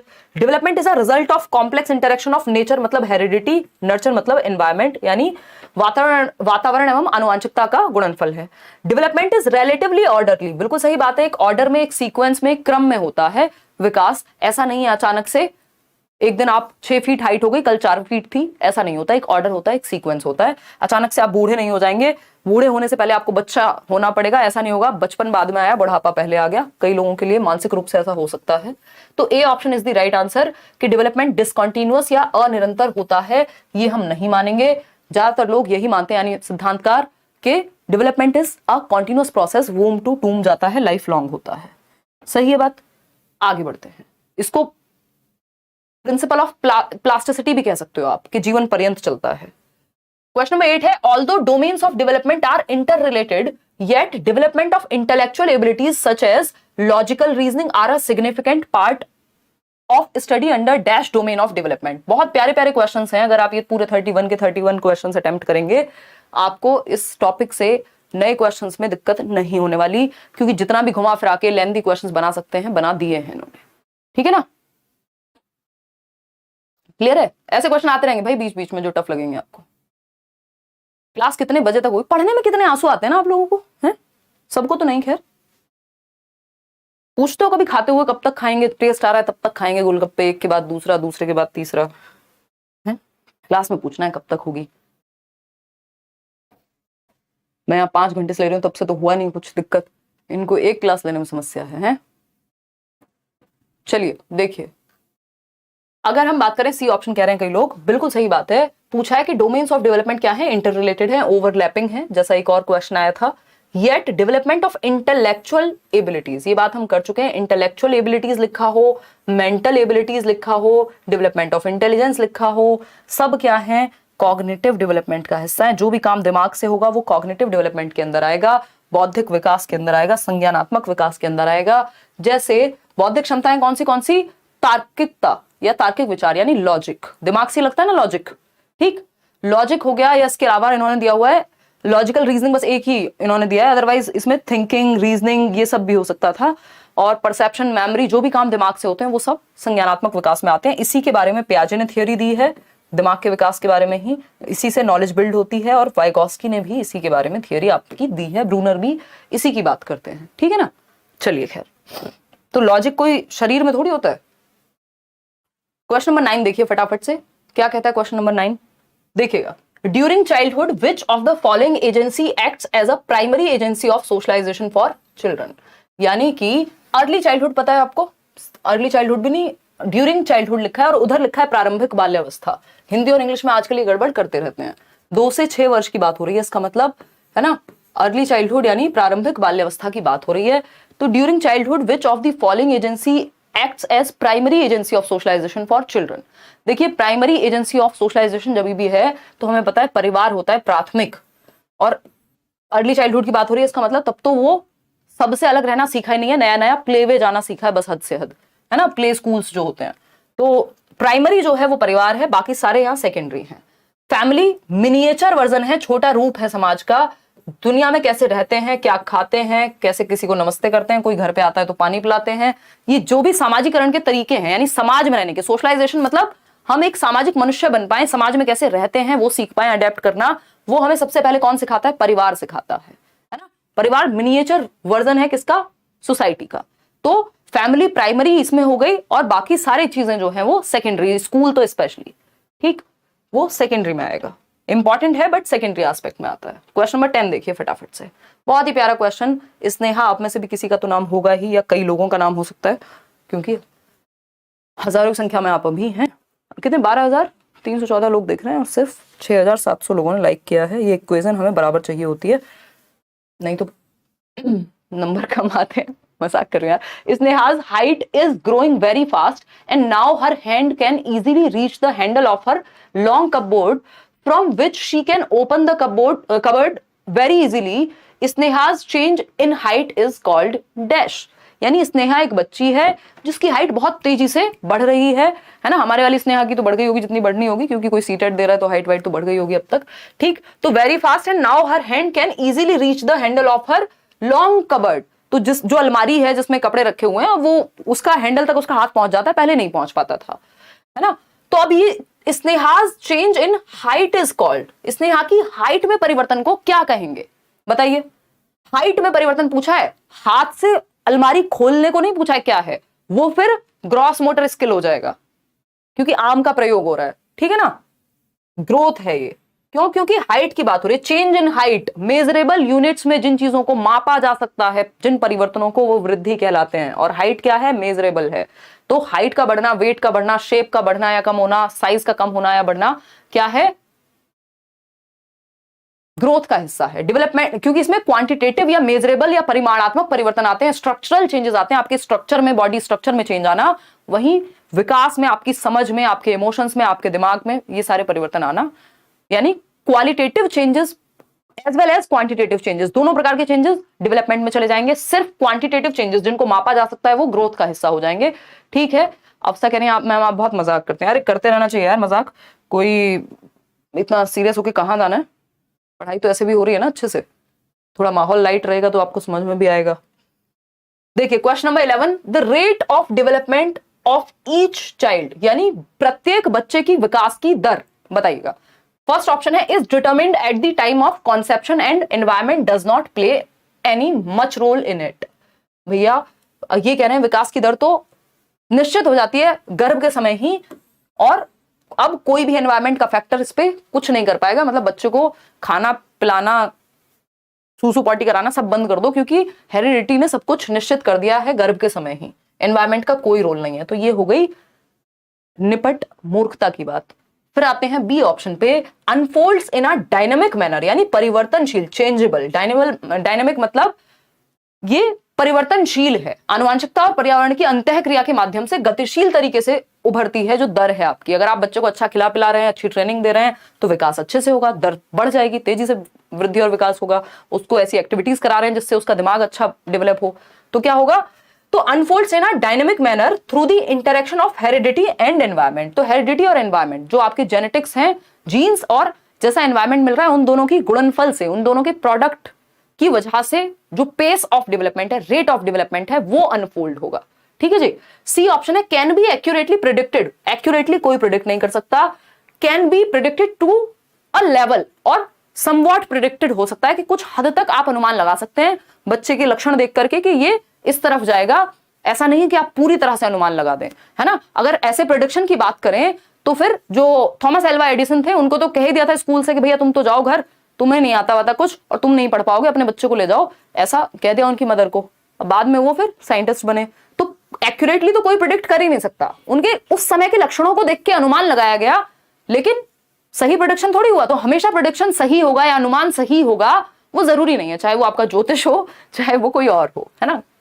देखिए, can not be predicted at all since it happens in a random manner. ये कहना गलत होगा कि बिल्कुल प्रिडिक्ट नहीं किया जा सकता, क्योंकि प्रिंसिपल ऑफ प्रिडिक्शन है, यानी अनुमान का सिद्धांत है विकास के सिद्धांतों में से एक, कि हम बच्चे की आज के प्रेजेंट की गति को देखते हुए या एक्टिविटीज को देखते हुए टीचर और पेरेंट्स कुछ हद तक अनुमान लगा सकते हैं कि बच्चे का विकास किस दिशा में जाएगा, या फिर वो किस चीज में ज्यादा इंटरेस्ट रखता है। भाई हम देखते हैं बचपन से एक बच्चा है ड्राइंग बहुत अच्छी करता है, तो हमें पता है यार इसको इस तरफ लेके जाओ और ये बहुत अच्छा एक आर्टिस्ट बन सकता है, ऐसा हम अनुमान लगा रहे हैं एज अ टीचर या पेरेंट के रूप में। कोई बच्चा जो स्पोर्ट्स में बहुत अच्छा कर रहा है तो हम उस तरफ देख सकते हैं, अनुमान लगा सकते हैं कि अच्छा करेगा, लेकिन एक्यूरेटली या 100% प्रेडिक्शन कोई नहीं कर सकता, ईश्वर नहीं बन सकते आप। ठीक, तो ये डायनेमिक होता है, परिवर्तनशील होता है, टाइम के साथ अनफोल्ड होगा। एक्यूरेट प्रेडिक्शन संभव नहीं है, और हम ये भी नहीं कह सकते कि बिल्कुल प्रेडिक्ट नहीं किया जाता, किया जा सकता। हम कहते हैं ना, वो बहुत ज्यादा एक डायलॉग फेमस है, चलो अब नेक्स्ट क्लास में ही डिस्कस करेंगे। कई लोगों को स्पीड की चिंता है, कल से 9 बजे क्लास शुरू होगी और किसी ने कहा कि स्पीड में चलो, तो देखना फिर क्या ही कर लेंगे। वैसे इतनी दूर से ब्लॉक करने के सिवा, ब्लॉक भी नहीं करते यार, बुरा लगता है। देखिए क्वेश्चन नंबर 12 देखिए, in the field of child development the concept of brain plasticity. ये क्वेश्चन आप कर चुके हैं, इस पे एक नया क्वेश्चन भी आज है, ये तो आप 2 सेकंड में जवाब देके फटाफट से निकलो। बताओ फटाफट से, आप सोते कब हो? नींद से हम मरे जा रहे हैं। हाँ, मैं दिन में सोती हूँ ना। देखो एक बार, मस्तिष्क नमनीयता, नमनीयता मतलब प्लास्टिसिटी, चेंजेबल, फ्लेक्सिबिलिटी, रिजिड नहीं है, रिजिड चीज टूट जाएगी, लेकिन प्लास्टिक है, दैट मींस आपको पता है प्लास्टिक इजीली टूटता नहीं है, तो प्लास्टिसिटी जो है दैट मींस फ्लेक्सिबिलिटी है, उसमें लचीलापन है, हमेशा चलता रहेगा। तो इसका जो सही उत्तर है, बात है कॉन्सेप्ट ऑफ ब्रेन प्लास्टिसिटी, यानी ब्रेन जो है आपका प्लास्टिक इन नेचर है, फ्लेक्सिबल है चीजों को सीखने के लिए, और सबसे ज्यादा जो सेंसिटिव होगा वो होगा आपका चाइल्डहुड और एडोलेसेंस के टाइम पे, क्योंकि एडोलेसेंस के अंत तक जाते जाते 15-16 साल की उम्र तक मैक्सिमम जो डेवलपमेंट है आपके ब्रेन का वो हो जाता है। ठीक, तो सेंसिटिव पीरियड पूछे ब्रेन प्लास्टिसिटी का या ब्रेन डेवलपमेंट का, तो भैया अर्ली चाइल्डहुड से लेके पूरा एडोलेसेंस तक, जिसकी हम बात कर रहे हैं अभी। और अगर पूछे लैंग्वेज के बारे में तो वो अर्ली चाइल्डहुड, सब में सेम होता है, इन्फ्लुएंस नहीं करता, एनवायरमेंट का कोई फर्क नहीं पड़ता, एक ही डोमेन जरूरी है, ये सब बेकार बातें हैं, ये हम कर चुके हैं प्रीवियस क्लास में। क्वेश्चन नंबर 13 देखिएगा एक बार फटाफट से, नया क्वेश्चन एकदम फ्रेश। क्वेश्चन नंबर 13 है factors related to heredity of an individual and sources from environmental context, यानी कैसे जेनेटिक्स या आनुवंशिकता के तत्व और वातावरण के तत्व क्या करते हैं, क्या रोल है इनका, बताइए बताइए फटाफट से बताइए। अभी शिप्रा कुछ नहीं कह सकते, इस पे कोर्ट केस लटका हुआ है। पहला ऑप्शन है have no influence on development, यानी विकास की प्रक्रिया पे कोई प्रभाव नहीं पड़ता, आनुवंशिकता और वातावरण के कारक का। फिर पड़ता किसका है भैया? दो ही तो चीजें हैं जिनका आप प्रोडक्ट हो, तीसरा कुछ नहीं है आपके जीवन में। जो भी आज आप हो, या तो हेरिडिटी और एनवायरमेंट, या फिर दोनों का प्रोडक्ट हो आप। दोनों ने अन्योन्य क्रिया करके जो एक प्रोडक्ट दिया है वो आप हैं। या तो आपको हेरिडिटी से मिला होगा, चाहे वो आवाज हो, चाहे वो आपकी शक्ल हो, या फिर एनवायरमेंट से आपने गेन किया है कि बोलना कैसे है। इन दोनों का ही प्रोडक्ट होगा, तीसरा तो कुछ होता नहीं है। तो ऐसा थोड़ी कहेंगे कोई इन्फ्लुएंस नहीं होता, यही तो है दोनों। Interact in complex ways to shape development, हाँ कह सकते हैं जटिल तरीके से परस्पर इनकी क्रिया होती है आनुवंशिकता और वातावरण की, जिसका प्रोडक्ट आपका डेवलपमेंट होगा। बिल्कुल सही बात है। सी ऑप्शन है नेवर इंटरैक्ट और इंपैक्ट डेवलपमेंट। भाई हर टाइम इंटरैक्ट करते रहते हैं। हैव, जैसे कि कोरोना भी आया था तो एनवायरमेंटल फैक्टर हो गया, वो आपके जेनेटिक मेकअप कैसा है उससे इंटरैक्ट करके, मतलब इवन डिजीज तक आपकी हेरिडिटी और एनवायरमेंट के हिसाब से चलती हैं, सबको नहीं होती ना। Have very minimal impact on development, ऐसा नहीं है, बड़ा इंपैक्ट है इसका। तो हम कहेंगे एक जटिल तरीके की पारस्परिक क्रिया करते हैं आपके आनुवंशिकता और वातावरण, और हम उसी का प्रोडक्ट हैं। B option. आगे बढ़ेंगे, क्वेश्चन नंबर 14 देखेंगे। बहुत ही आसान सवाल, लड्डू क्वेश्चन, सोते सोते भी आप इसको कर सकते हैं, कई लोग नींद में हैं वो भी इसको बता पाएंगे। पहला जो क्वेश्चन है, question number 14, which domain of child development deals with the affective component. Affective, effective नहीं, इफेक्टिव होता है प्रभावशाली, अफेक्टिव होता है भावात्मक, ठीक है ना। बाल विकास का कौन सा क्षेत्र पूछा है, कौन सा क्षेत्र बच्चों के व्यक्तित्व के भावनात्मक घटक से संबंधित है, जैसे कि व्यक्तियों, वस्तुओं व उसके आसपास के प्रति बच्चों की भावनाएं, भावनाओं की बात हो रही है ना, भावनाओं की बात हो रही है। और भावनाएं किससे संबंधित हैं? इमोशनल डेवलपमेंट से। और इमोशनल डेवलपमेंट कहाँ है? यहाँ है, ठीक है ना। सामवेगिक विकास, इसका हिंट मैंने आपको एक और क्वेश्चन में दिया था आज, अगर आपने ध्यान दिया होगा तो। विकास के तीन मुख्य पक्ष पीसीएस और ई, ये एक साथ ही जुड़े हुए हैं। फिजिकल, कॉग्निटिव, सोशल, इमोशनल, या सोशियो इमोशनल भी कह देते हैं। इस इमोशनल पक्ष को अफेक्टिव डोमेन भी कहते हैं, जो बीएस ब्लूम की टेक्सोनॉमी है। अफेक्टिव मतलब इमोशन से जुड़ा हुआ, साइकोमोटर रिलेटेड है मतलब फिजिकल एक्टिविटी से। कॉग्निटिव को हम थिंकिंग डोमेन भी या कॉग्निटिव ही कहते हैं, ठीक। तो पूछ सकता है कि फीलिंग एस्पेक्ट ऑफ इमोशंस, तो अफेक्टिव डोमेन से ही जुड़ा हुआ होता है, अफेक्टिव कंपोनेंट से, ठीक। फिजिकल, अब फीलिंग फिजिकल थोड़ी ना होती है, फिजिकल उसके रेपरकशन हो सकते हैं कि आपको डर लग रहा है, आपका हाथ कांपने लगे, लेकिन वो फीलिंग से आई है ना वो चीज। स्पिरिचुअल का कोई रोल नहीं है, हम कोई डेवलपमेंट का टाइप नहीं पढ़ते। स्पिरिचुअल, कॉग्निटिव दिमाग से रिलेटेड, थिंकिंग एस्पेक्ट से रिलेटेड होता तो हम कॉग्निटिव की बात करते। आगे बढ़ेंगे, बहुत आसान क्वेश्चन था। चलिए क्वेश्चन नंबर 15 देखिएगा। 31 क्वेश्चंस करने हैं हमें, 15 और बचेंगे इसके बाद बस।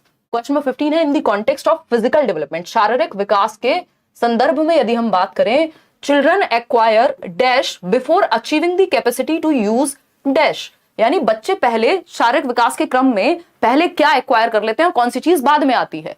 तो पहले बच्चे ग्रॉस मोटर स्किल्स को एक्वायर करते हैं, बाद में फाइन को, या पहले फाइन मोटर स्किल्स आ जाती हैं, बाद में ग्रॉस आती हैं, पहले लैंग्वेज आती है, बाद में एनालिटिकल रीजनिंग आती है। अब जो समझदार व्यक्ति होगा उसने देख लिया, पूछा तो था फिजिकल डेवलपमेंट के इन the context of physical development, यहां ये कह रहे हैं रीजनिंग की बात हो रही है, कॉग्निटिव डेवलपमेंट की कहानियां गाने लग गए, तो ये दोनों ऑप्शन तो बनते ही नहीं है भाई। जब बात ही फिजिकल डेवलपमेंट की हो रही है तो हम कॉग्निटिव को क्यों यहां काउंट करें, हम संज्ञानात्मक की बात क्यों करें, यहां पे खत्म हो गए, ये दोनों ऑप्शंस एलिमिनेट कर दिए। यही एलिमिनेशन मेथड है कि आप अपनी समझदारी से दो ऑप्शन तो शुरुआत में हटा सकते हैं अगर चाहें तो, ठीक है ना।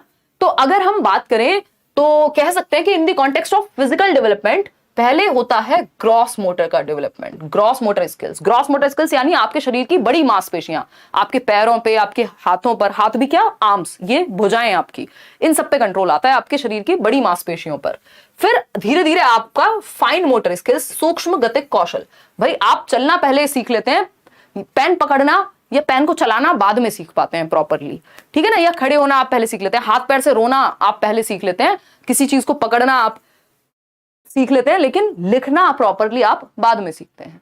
तो ग्रॉस टू फाइन की बात हो रही है। तो सबसे पहले जो इसमें ग्रॉस टू फाइन जाता है आपका, ये प्रॉक्सिमो डिस्टल से भी जोड़ सकते हो उसको, जनरल टू स्पेसिफिक डेवलपमेंट से भी जोड़ सकते हो, सिंपल टू कॉम्प्लेक्स से भी जोड़ सकते हो, ठीक है ना। तो ग्रॉस मोटर स्किल्स, चलना फिरना, दौड़ना भागना। फाइन मोटर स्किल्स आपकी ड्राइंग हो गई, पेंटिंग हो गई, रीडिंग राइटिंग, ये सब, ठीक। क्वेश्चन नंबर 16, अभी एक और क्वेश्चन आएगा इससे खतरनाक, इसी टॉपिक पे आएगा, आगे जवाब देना फिर उसका। क्वेश्चन नंबर 16 है contemporary theories of child development view children as.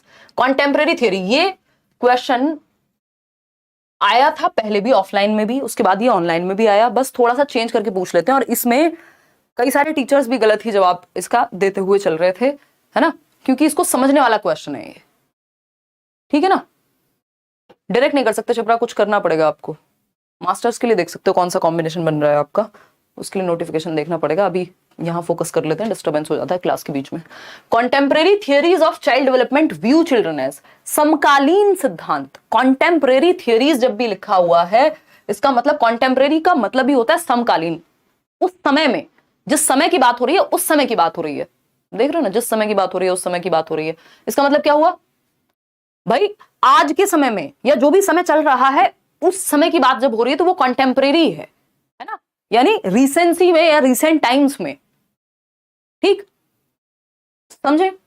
तो अगर हम बात करें कॉन्टेम्परेरी, इससे ये आपको वैसे भी समझ में आ सकता है, बॉलीवुड से बहुत अच्छे समझ में आता है लोगों को। जैसे हम ये कह सकते हैं कि शाहरुख खान, सलमान खान और आमिर खान क्या है, कॉन्टेम्परेरी एक्टर्स हैं, मतलब अपने समय के, अपने समय वाली बात हो रही है कि एक समय में जो चीजें एग्जिस्ट कर रही हैं, ठीक है ना, समकालीन है। तो यहां कॉन्टेम्परेरी थियरीज की जब हम बात कर रहे हैं, मतलब आज के समय की बात हो रही है, यहां ये अपने आप मान लेना है, ठीक है ना। तो कौन सी चाइल्डहुड की कौन सी धारणा को ये मानते हैं, या डेवलपमेंट को कैसे देखते हैं बच्चों के, ब्लैंक स्लेट मानते हैं। भैया आज के समय में ब्लैंक स्लेट नहीं मानते हैं, 17वीं शताब्दी में ब्लैंक स्लेट मानते थे, 17th सेंचुरी में, जब जॉन लॉक कहते थे कि mind of a child is tabula rasa, यानी खाली तख्ती है, एम्प्टी वेसल है बच्चे का दिमाग, बिहेवियरिज्म है, कुछ भी भर दो, कुछ भी मोल्ड कर दो, ऐसा आज नहीं मानते। तो ये तो 17वीं शताब्दी की बात हो गई। आज की बात करो कॉन्टेम्परेरी टाइम्स की। Active purposeful beings who contribute substantially to their own development, यानी सक्रिय उद्देश्यपूर्ण प्राणी हैं बच्चे, और उनका विकास जो कंट्रीब्यूट करते हैं सब्सटेंशियली अपने डेवलपमेंट में, यानी बच्चे एक्टिवली पार्टिसिपेट करते हैं और बच्चे का विकास होता है, वो एक्टिव पार्टिसिपेंट्स हैं, सक्रिय भागीदार हैं। बिल्कुल सही बात है। Having an इनेट plan for orderly growth that can not be changed, यानी विकास की व्यवस्था पहले से ही निश्चित होती है, उसको बदला नहीं जा सकता। तो फिर तो हम क्यों स्कूल खोल के बैठे हैं, हम क्यों एक्टिविटीज कराएं, क्यों हम वाद विवाद कराएं, जब सब कुछ पहले से ही निश्चित है। तो डी ऑप्शन है genetically programmed beings who can not do anything to alter their own course of development, यानी जेनेटिकली प्रोग्राम्ड बीइंग्स हैं। मान लिया भाई जेनेटिकली प्रोग्राम्ड है, लेकिन ये किसने कह दिया कि we can not do anything for our own development या ओन कोर्स ऑफ डेवलपमेंट, क्या हम कुछ नहीं कर सकते अपने डेवलपमेंट में परिवर्तन, ये तो कहना गलत हो जाएगा, क्योंकि development is modifiable and plastic in nature, ठीक है ना।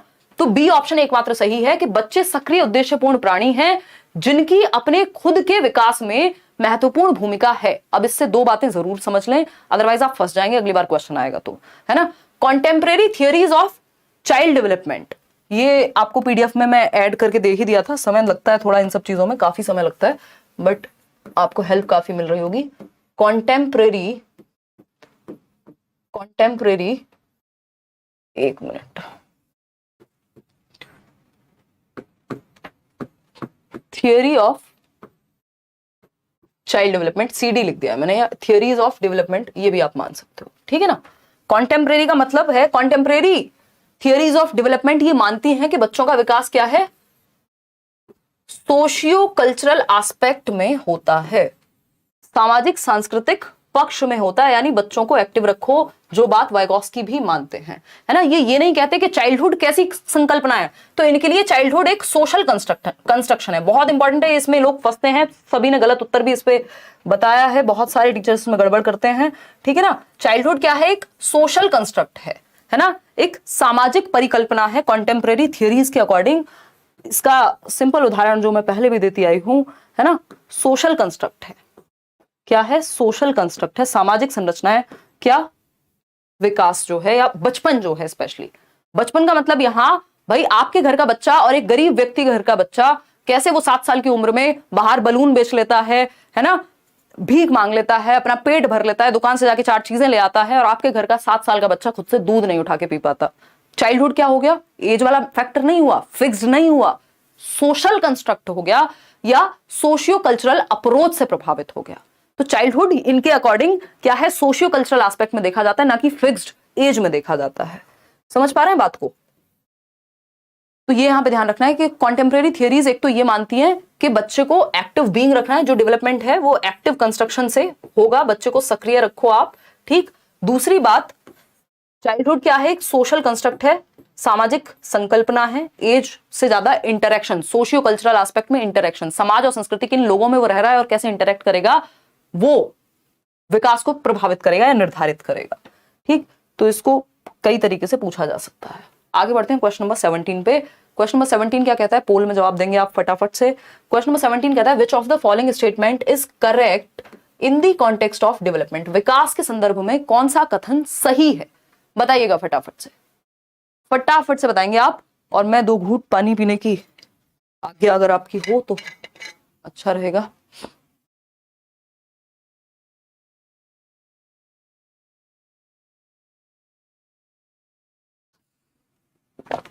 देखिएगा कौन व्यक्ति है जो ये लाल पीले इमोजी बना रहा है भाई,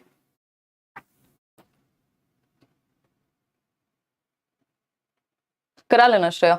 देखिए बताइए फटाफट से कौन से फॉर्म की बात कर रहे हो, ये तो बता दो। डी कह रहे हैं ज्यादातर लोग। देखते हैं विकास के बारे में कौन सी बात सही है। पहला option, development depends only on environmental factors. ये जो ओनली वाले ऑप्शंस होते हैं इनकी संभावना अपने आप में ही कम होती है, ये एक्सट्रीम की बात करते हैं, है ना, या तो ये बिल्कुल अंतहीन एक तरफ लेके जाएंगे आपको, जबकि ऐसा नहीं होता ना लाइफ में ना यहाँ पे डेवलपमेंट के विषय में कि आप एक्सट्रीम में चले जाएं। बच्चे के लिए कोई बात ऐसी है जो उसके लिए खतरनाक है, तब तो आप जा सकते हैं, अदरवाइज नहीं।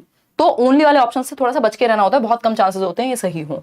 Development depends only on the heredity, भैया ओनली कैसे, बाकी फैक्टर्स भी तो हैं, एनवायरमेंट भी तो है। Development is a temporary change of short duration, ये मैंने आपको पहले दिन ही बताया था, जैसे लर्निंग होती है उसी तरह से डेवलपमेंट भी रिलेटिवली परमानेंट है, रिवर्सिबल नहीं है, मॉडिफिएबल है। अच्छा, ऐसा नहीं है बस कोई शॉर्ट ड्यूरेशन के लिए, रैंडम चेंज नहीं है, कोई अचानक से परिवर्तन हो गया। Development continues in a holistic and systematic manner, ये बात बिल्कुल सही है कि संपूर्ण रूप में होता है, आपके दिमाग का, आपके शरीर का, आपके सामाजिक और संवेगात्मक विकास के सारे पक्ष आ जाते हैं इसमें। दूसरा पीओएस बताया था आपको, progressive orderly and sequential changes, ठीक है ना, एक ऑर्डर में, एक क्रम में होता है।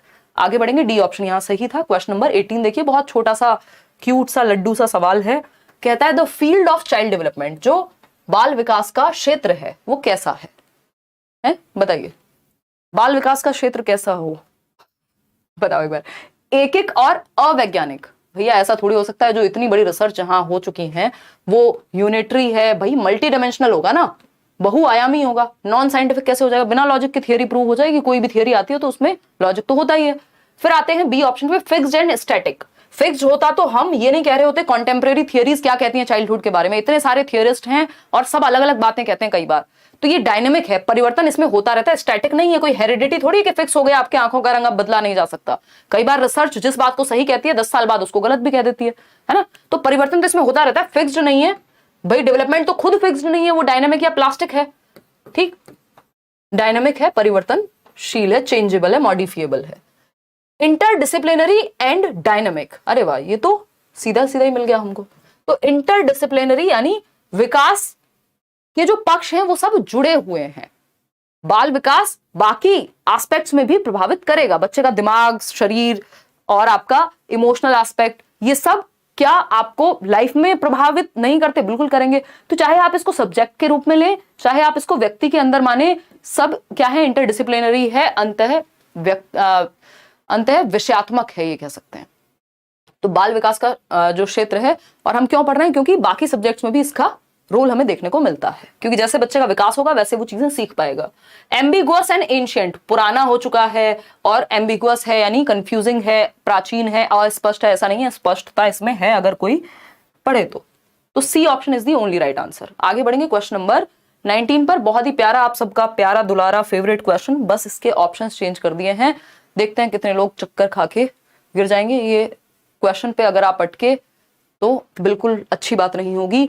The correct sequence of periods of child development, यानी जो पीरियड्स हैं, स्टेजेस हैं किसके, बाल विकास की, जो बाल विकास के चरण हैं, जब हम उनकी बात करेंगे तो सही सीक्वेंस कौन सा है, यानी सही एक सीक्वेंस में होता है, एक क्रम में होता है, एक ऑर्डर में होता है डेवलपमेंट, ये बात हमें पता है, लेकिन सही ऑर्डर कौन सा है ये पूछा है हमसे, बताइएगा फटाफट से, फटाफट से बताएंगे।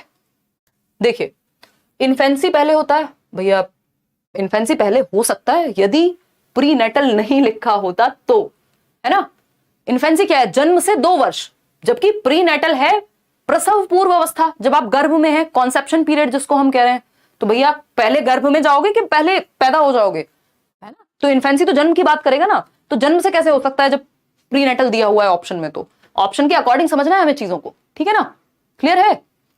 देखो गलत, क्योंकि प्रीनेटल बाद में कैसे आ सकता है, बच्चा गर्भ में बाद में गया और पहले दुनिया में आ गया, वाह वाह, फिर क्या जरूरत थी भाई गर्भ में जाने की। ठीक, तो ये 9 मंथ्स बिफोर बर्थ है, ये 0 to 2 ईयर्स है, ये 2 to 6 ईयर्स है अर्ली चाइल्डहुड। एडोलेसेंस 12 से 18 वर्ष, किशोरावस्था जिसको हम कहते हैं। मिडिल चाइल्डहुड 6 से 12 या 8 के बीच में भी कई लोग दे देते हैं। बेसिकली अर्ली चाइल्डहुड और लेट चाइल्डहुड के बीच की जगह ढूंढ करके मिडिल चाइल्डहुड फिट कर देते हैं। तो ये तो गड़बड़ हो गया, एडोलेसेंस के बाद मिडिल चाइल्डहुड। भैया ऐसे थोड़ी होता है, एक सीक्वेंस होता है कि बचपन बाद में आया, किशोरावस्था पहले आ गई है। Prenatal, early childhood, infancy, middle childhood and adolescence. देखिए प्रीनेटल ठीक था, बिल्कुल ठीक था, लेकिन इन्फेंसी इसके बाद आना था, इन्होंने अर्ली चाइल्डहुड को बीच में डाल दिया, गड़बड़ हो गई बात। दिखाना इसमें कितने लोग सही उत्तर दे रहे हैं, 78%। मतलब इससे आसान ऑप्शन दुनिया में अवेलेबल नहीं है आज के समय में, फिर भी आप गलत उत्तर दे रहे हैं, बताओ। 68% लोग सही दे रहे हैं, ये भी खुशी की बात है, या 70। प्रीनेटल बिल्कुल सही है, इन्फेंसी बिल्कुल सही है, अर्ली चाइल्डहुड एकदम सही है, एडोलेसेंस सही है, बट ये मिडिल चाइल्डहुड यहाँ क्यों डाल दिया भाई। तो अगर आपने पूरा क्वेश्चन ठीक से नहीं पढ़ा, आप जल्दबाजी में वहां जल्दबाजी ही कराएंगे, जल्दी करनी थी, जल्दबाजी कराएंगे और नंबर चला जाएगा। अब बचता ही एक ऑप्शन है, यही सही होगा। Prenatal, infancy, early childhood, middle childhood, adolescence, बिल्कुल सही बात है। अर्ली चाइल्डहुड की जगह अगर लेटर चाइल्डहुड लिखा होता तब भी सही होता। तो डी ऑप्शन एकमात्र सही उत्तर है यहाँ, है ना। चलिए खैर आगे बढ़ेंगे। क्वेश्चन नंबर 20 देखिएगा, अभी बहुत प्यारे प्यारे क्वेश्चन बाकी हैं। Development is the result of nature and nurture. Nature किसको कहते हैं हम, प्रकृति को। प्रकृति क्या है, हेरिडिटी है, जिसको परिवर्तित नहीं किया जा सकता। इसको स्टैटिक मानते हैं या फिक्स्ड मानते हैं। भाई आपके आंखों का रंग, आपकी, थैंक गॉड इसमें ऑप्शन में नहीं है, मुझे लगा मैंने उत्तर ही बता दिया आपको, है ना। आपकी आंखों का रंग क्या स्थिर है कि चेंज हो जाता है हर दूसरे दिन। अब वो लड़के या लड़कियां ये ना कहें जो अपना लेंस लगा के चेंज कर लेते हैं कि हमारा तो स्थिर नहीं है, हमारा तो डायनामिक है ना। तो स्टैटिक है, फिक्स्ड है। हेरिडिटी कोई आसानी से चेंज नहीं होती। आपका मन किया, आपने कहा ये वाली आंखें अच्छी नहीं लग रही, ये वाली आवाज बढ़िया नहीं लग रही, चेंज करवाओ उसे, है ना। ये ऐसे नहीं होता। वहीं अगर हम एनवायरमेंट की बात करें तो जिसको हम नर्चर कह रहे हैं, पोषण कह रहे हैं, तो इसको तो आप कभी भी बदल दो। आज आप गांव में रहते हो, कल शहर में चले जाओ, शहर में रहते हो गांव में चले जाओ, देश बदल दो, दुनिया बदल दो, चांद पे चले जाओ कुछ दिन बाद। तो नर्चर यानी एनवायरमेंट, प्रकृति एवं पोषण विवाद बोलते हैं उसको।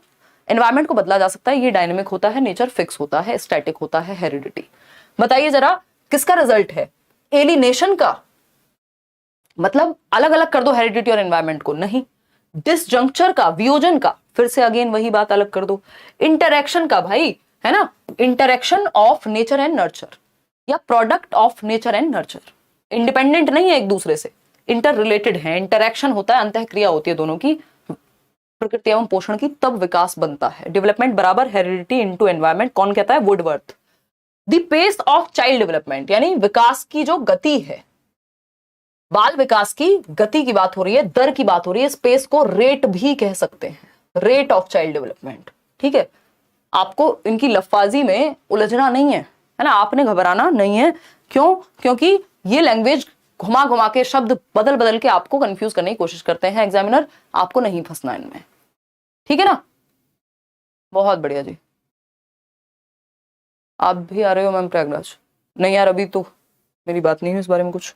देखिएगा अगर हम बात करें बाल विकास की गति, देखते हैं pace of child development dash is uniform, standard and is disorderly. यानी कि यूनिफॉर्म है, सबके लिए एक जैसा है, पेस, स्टेज तो एक जैसी है, पेस थोड़े ना है। डिसऑर्डरली या नहीं ऑर्डरली होता है, इसका मतलब गलत हो गया। हैज इंडिविजुअल वेरिएशंस यानी इंडिविजुअल डिफरेंसेस होते हैं, आप में दर भिन्न हो सकती है, मेरे में दर भिन्न हो सकती है, बट डिसऑर्डरली तो नहीं होता। तो ये सेकेंड पार्ट गलत हो गया। सी ऑप्शन है is uniform, standard and is somewhat sequential and orderly. मतलब कि यूनिफॉर्म है यानी सबके लिए एक जैसा है, स्टैंडर्ड है, and somewhat sequential and orderly, कुछ हद तक सीक्वेंस में भी है और ऑर्डरली भी है, मे बी।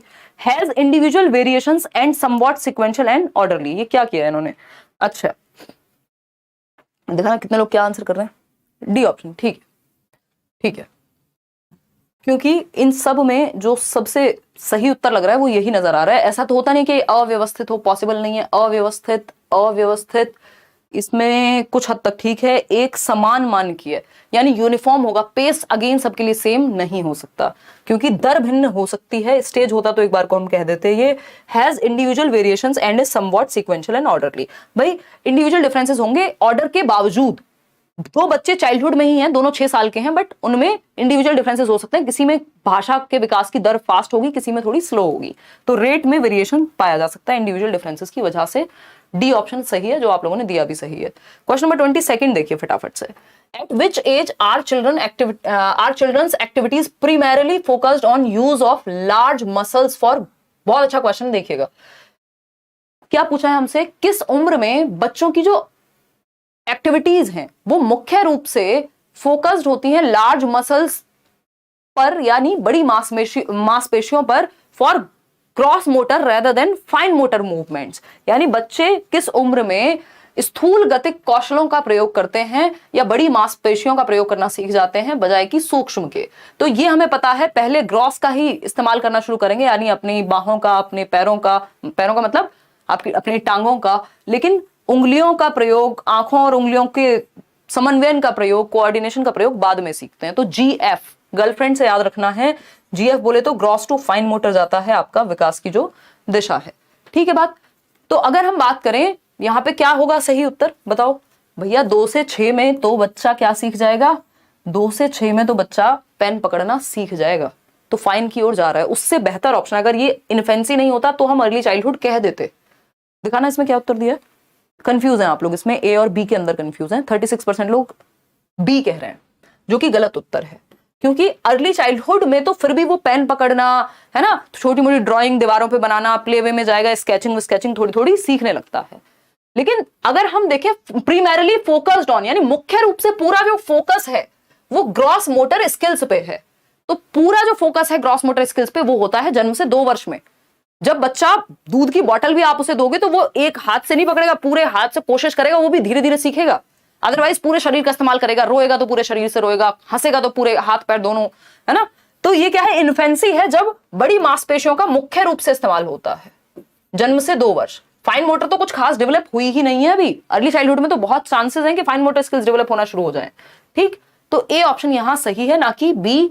इसमें आप गड़बड़ ना करें, ठीक है। बाकी तो जितना आगे जाते जाएंगे अर्ली चाइल्डहुड के बाद आपकी डेवलप ही हो रही है fine motor skills, early childhood में भी काफी हद तक हो जाती हैं। ठीक है ना, 3 से 6 वर्ष में तो बहुत अच्छा प्यारा टाइम है फाइन मोटर स्किल्स के डेवलपमेंट का। हम बच्चे को क्ले मिट्टी दे देते हैं जिससे वो कोई भी शेप बना लेता है ना। तो उससे क्या होता है, फाइन मोटर स्किल्स, आपकी आंखों का और हाथों की जो मसल्स है, मांसपेशियां हैं, वो अच्छी विकसित हो जाती हैं कि बच्चे गुड़िया गुड्डे बना रहे हैं कुछ। वो क्ले मिट्टी आती है ना, चिकनी मिट्टी एक तरह की। तो ये इन्फेंसी में लेकिन मुख्य रूप से बड़ी मांसपेशियों का ही प्रयोग है, क्योंकि वो रोएगा भी तो शरीर से रोएगा, कुछ ऐसा कुछ पेन वेन पकड़ना या कुछ भी उसके मतलब की बात नहीं है जन्म से 2 वर्ष वाले बच्चे के लिए। क्वेश्चन नंबर 23 देखिए फटाफट से। ये क्या कहता है, early childhood is a dash period for emotional development. Early childhood मतलब पूर्व बाल्यावस्था या प्रारंभिक बाल्यावस्था, 2 से 6 वर्ष की अवस्था, इसी को टॉय एज कहते हैं, है ना। रीड में क्वेश्चन आ चुका है, आपको टॉय एज बताने वाले अलग अलग लोग मिल जाएंगे, बट 1 नंबर के लिए हमको टॉय एज इसी को मानना है। ठीक, उसका रीजन है, कहानी मैं बैच में बताती हूँ हर बार, छोड़ो। तो टॉय एज इसी को कहते हैं। प्ले एज भी अगर हम एरिक एरिक्सन की माने तो यही है। ठीक, इसके अलावा अगर हम देखेंगे यही प्ले एज मतलब प्ले वे में भी, प्ले स्कूल में भी हो जाएगा इसी उम्र में, है ना। और बताओ, प्री गैंग एज भी यही है, गैंग एज से पहले की आयु। ठीक है ना। तो क्या है, ये सेंसिटिव पीरियड है क्या इमोशनल डेवलपमेंट के लिए। बच्चे के इमोशंस पे कंट्रोल उसका धीरे धीरे आना शुरू होता है, स्लो होता है। स्लो इस उम्र में कुछ नहीं होता, सारे प्रकार का विकास बहुत तेजी से हो रहा होता है। पैसिव तो होता ही नहीं है बच्चा, डिस्टर्बिंग नहीं है, है ना। क्या है, सेंसिटिव पीरियड है। सेंसिटिव मतलब संवेदनशील है, डिस्टर्बिंग हो सकता है यदि ठीक से डेवलप ना हो पाए तो। ठीक है ना, संवेदनशील है। अर्ली चाइल्डहुड लगभग हर प्रकार के डेवलपमेंट के लिए सेंसिटिव ही है, चाहे वो फिजिकल हो, कॉग्निटिव हो, सोशल हो, इमोशनल हो, सेंसिटिव ही है। इसी उम्र में बच्चा 4 लोगों से मिलना जुलना सीखता है, इसी उम्र में बच्चा जो है खेलना कूदना सीखता है, इसी उम्र में वो पहली बार गिनतियां सीखेगा, भाषा का विकास बहुत तेजी से हो रहा होगा। ठीक है ना, तो ये लगभग हर एज के लिए सेंसिटिव, मतलब हर चीज के लिए सेंसिटिव पीरियड है अर्ली चाइल्डहुड। क्वेश्चन नंबर 24 देखिए फटाफट से।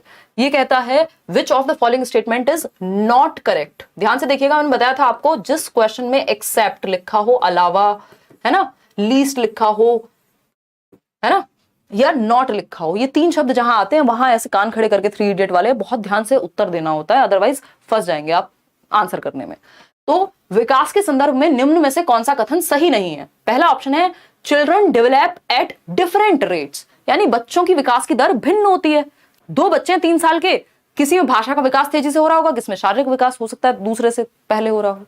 तो ये बात तो सही है बिल्कुल ठीक। हमें पूछा है सही क्या नहीं है। डेवलपमेंट टेक्स प्लेस ग्रेजुअली, बिल्कुल अचानक से एक दिन में थोड़ी होता है डेवलपमेंट, धीरे धीरे ही होता है।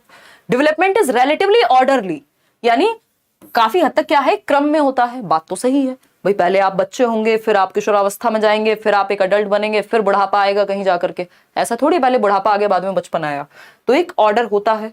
डेवलपमेंट इज ऑलवेज डिसकंटिन्यूअस, ये ऑलवेज कैसे कह सकते हो, वो भी डिसकंटिन्यूअस। कॉन्टिन्यूअस कह देते तो फिर भी हम मान जाते।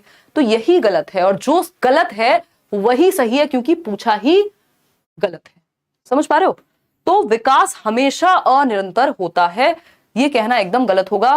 कोई तो कुछ 23 नंबर के बारे में कुछ तो पूछ रहा है पोल में। क्वेश्चन नंबर 23 क्यों लिखा हुआ है? सो गए हैं क्या भैया? देखिए, अगर हम बात करें डेवलपमेंट इज ऑलवेज डिसकंटिन्यूअस, ये बात गलत होगी, बाकी तीनों बातें सही हैं। क्वेश्चन नंबर 25 बताइएगा।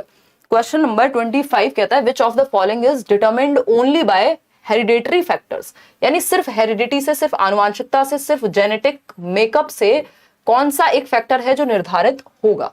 बताइएगा फटाफट से, जनता जवाब चाहती है, फटाफट बताइए। सी ऑप्शन कह रहे हैं कई लोग, इंटरेस्ट, रुचि। अच्छा, एनवायरमेंट का कोई रोल नहीं है ना? विराट कोहली कहते हैं मैंने सचिन तेंदुलकर को बचपन में खेलते हुए देखा, मतलब इंटरेस्ट क्रिएट करने का एक रीजन वो भी रहा, किसी को देख के आप इंस्पायर हो रहे हैं, रुचि आपकी उस तरफ हो गई कि आपको साइकोलॉजी पढ़नी है क्योंकि आपने सीडीपी पढ़ लिया किसी से अच्छे से। ऐसा होता है मेरे साथ, इसलिए बता रही हूँ मैं कि आप लोग आते हैं कई बार कि आप साइकोलॉजी में कुछ कर रहे हैं क्योंकि सीडीपी में मजा आने लग गया था पढ़ करके। तो रुचि तो एनवायरमेंट से क्रिएट हो सकती है ना? या फिर आप देखते हैं अपने आसपास कुछ चीजें, आपने किसी को खेलते हुए देखा, किसी को डांस करते हुए देखा, आपका भी इंटरेस्ट आ गया उसमें, तो एनवायरमेंट से रुचि डेवलप हो सकती है। जो चीज आपने कभी एनवायरमेंट में देखी ही नहीं, उसकी रुचि कहां से आएगी? ठीक है ना? इमोशनल मैच्योरिटी, ये भी एनवायरमेंट का इसमें बहुत बड़ा रोल रहता है कि आप किस तरह के एनवायरमेंट में है, हर टाइम लड़ाई झगड़ा ये सब चलता रहता है या फिर एक स्टेबल एनवायरमेंट में है, उसका भी प्रभाव पड़ेगा। लेवल ऑफ अंडरस्टैंडिंग, यानी समझ का क्या स्तर है, वो भी सोशल इंटरेक्शन या एनवायरमेंट बहुत बड़ा रोल प्ले करेगा उसमें। लेकिन कलर ऑफ आईज में कोई कुछ नहीं कर सकता, जो है हेरिडिटी से फिक्स्ड है। आप लेंस लगा करके आंखों का रंग बदल लें, बात अलग है, अदरवाइज ये आपकी वंशानुगत या आपकी आनुवांशिकता ने तय कर दिया है कि आपकी आंखों का रंग, आपके बालों का रंग या फिर आपके बालों का टाइप, है ना, वो सब सेट है। बॉडी स्ट्रक्चर आपका। क्वेश्चन नंबर 26 देखिएगा। Concept of critical period assumes, यानी कि क्रिटिकल पीरियड कहते किसको हैं हम, या हम क्या अज्यूम करते हैं जब हम कहते हैं ना ये क्रिटिकल पीरियड है for language development early childhood, critical period है फॉर कॉग्निटिव डेवलपमेंट पूरा चाइल्डहुड से लेकर के एडोलेसेंस तक। तो क्रिटिकल पीरियड का मतलब क्या है, जिसको हम सेंसिटिव पीरियड भी कह देते हैं। क्या कह देते हैं? सेंसिटिव पीरियड भी कह देते हैं। ठीक है, संवेदनशील काल है, संक्रमण काल कह देते हैं कई लोग। बताइएगा। पहला ऑप्शन है irreversible damage in course of development, विकास के दौरान अपरिवर्तनीय क्षति वाला पीरियड क्या कहलाएगा? क्रिटिकल पीरियड कहलाएगा। या फिर B option, no impact of environment on development, यानी क्रिटिकल पीरियड वो है जब एनवायरमेंट का कोई इंपैक्ट ही नहीं है। हम कहते हैं लैंग्वेज के लिए क्रिटिकल पीरियड है 2 से 6 वर्ष, और लैंग्वेज तो होती ही एनवायरमेंट से है, तो क्रिटिकल पीरियड का मतलब ये थोड़ी एनवायरमेंट का कोई रोल नहीं है, बल्कि क्रिटिकल पीरियड में एनवायरमेंट का रोल काफी ज्यादा होता है। फिर आता है C option, very minimal impact of heredity on development. अच्छा, ये हेरिडिटी और एनवायरमेंट के बारे में है या इन जनरल हेरिडिटी प्लस या इनटू एनवायरमेंट के बारे में है? हेरिडिटी इनटू एनवायरमेंट के बारे में है, ये ना सिर्फ एनवायरमेंट के बारे में होता है ना सिर्फ हेरिडिटी के बारे में। क्रिटिकल पीरियड जब हम किसी भी पीरियड को कह रहे हैं तो डी ऑप्शन है, negative impact of rewards on course of development. इसका मतलब ये नहीं होता कि रिवॉर्ड का, पनिशमेंट का क्या प्रभाव पड़ेगा, उसको क्रिटिकल पीरियड कह रहे हैं। क्रिटिकल पीरियड हम किसको कहते हैं? जैसे कल मैं बात कर रही थी संडे वार्ता में, यार 23 साल से 30 वर्ष क्या है, क्रिटिकल पीरियड है कि आप अपना करियर सेट कर लें, नहीं तो बहुत सारी चीजें जीवन में डिस्टर्ब हो जाएंगी, आपके किसी का मन होगा अगर शादी वादी को लेके वो, या आपका पूरा जीवन, आपकी एनर्जी भी एक टाइम के बाद कम होती है, बहुत सारी चीजें, क्रिटिकल पीरियड हो गया ये। कौन सा? 20 से 30, 18 से 30, या हम कहते हैं 9th to 12th, या इवन जो 12th का आपका साल है वो बहुत क्रिटिकल है आपके आगे के जीवन के लिए। इसका मतलब अगर उस समय डैमेज हो गया, उस समय आपने भसड़ कर ली, आपने ब्रेकअप कर लिया, पैचअप कर लिया, प्यार मोहब्बत सारी दुनिया की चीजें, जब नौकरी के लिए पढ़ना था तभी कर लिया और फिर भसड़ हो गई। अगर अच्छा हो जाता तो बहुत बढ़िया।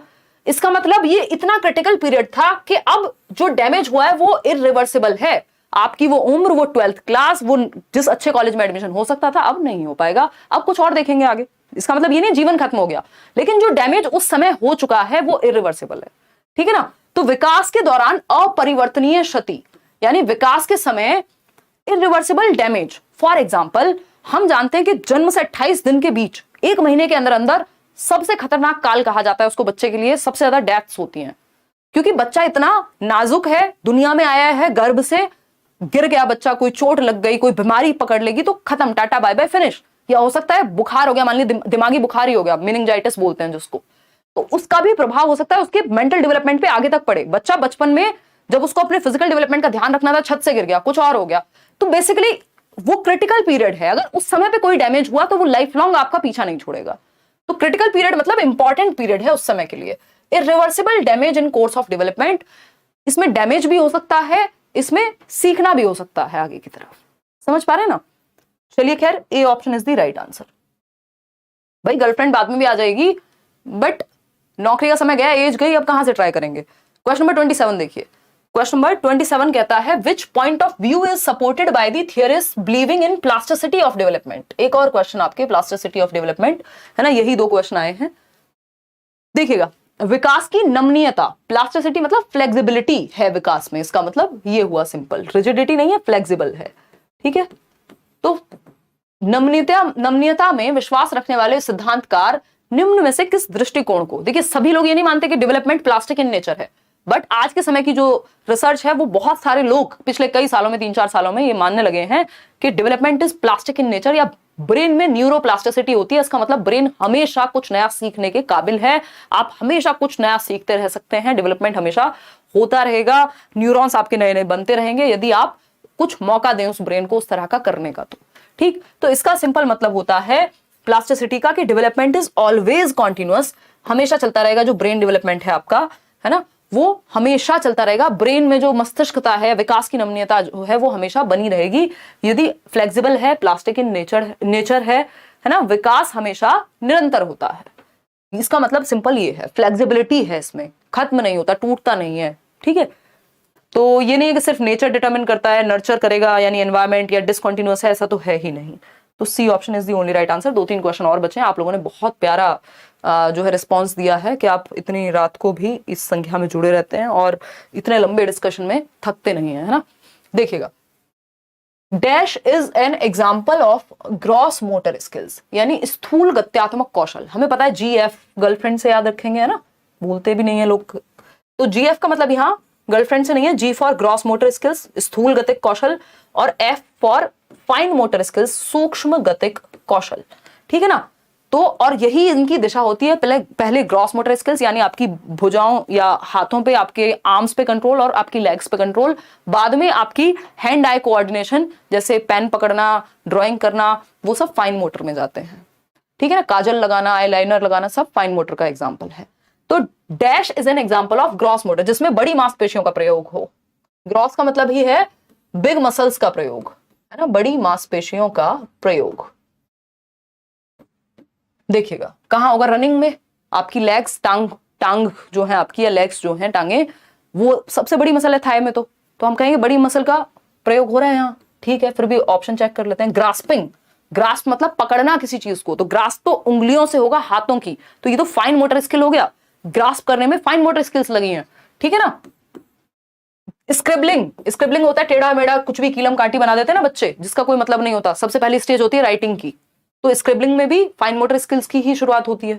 स्क्वीजिंग, नींबू निचोड़ रहे हैं आप, है ना, तो उसमें क्या है, आपकी इन उंगलियों की ही मसल्स का प्रयोग होगा। तो जहां भी हैंड आई कोऑर्डिनेशन या फिंगर्स की मसल्स का या हैंड की मसल का प्रयोग होगा, वो फाइन मोटर स्किल्स हैं।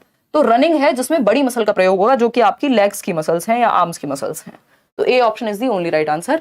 आगे बढ़ेंगे क्वेश्चन नंबर 29 देखिए फटाफट से।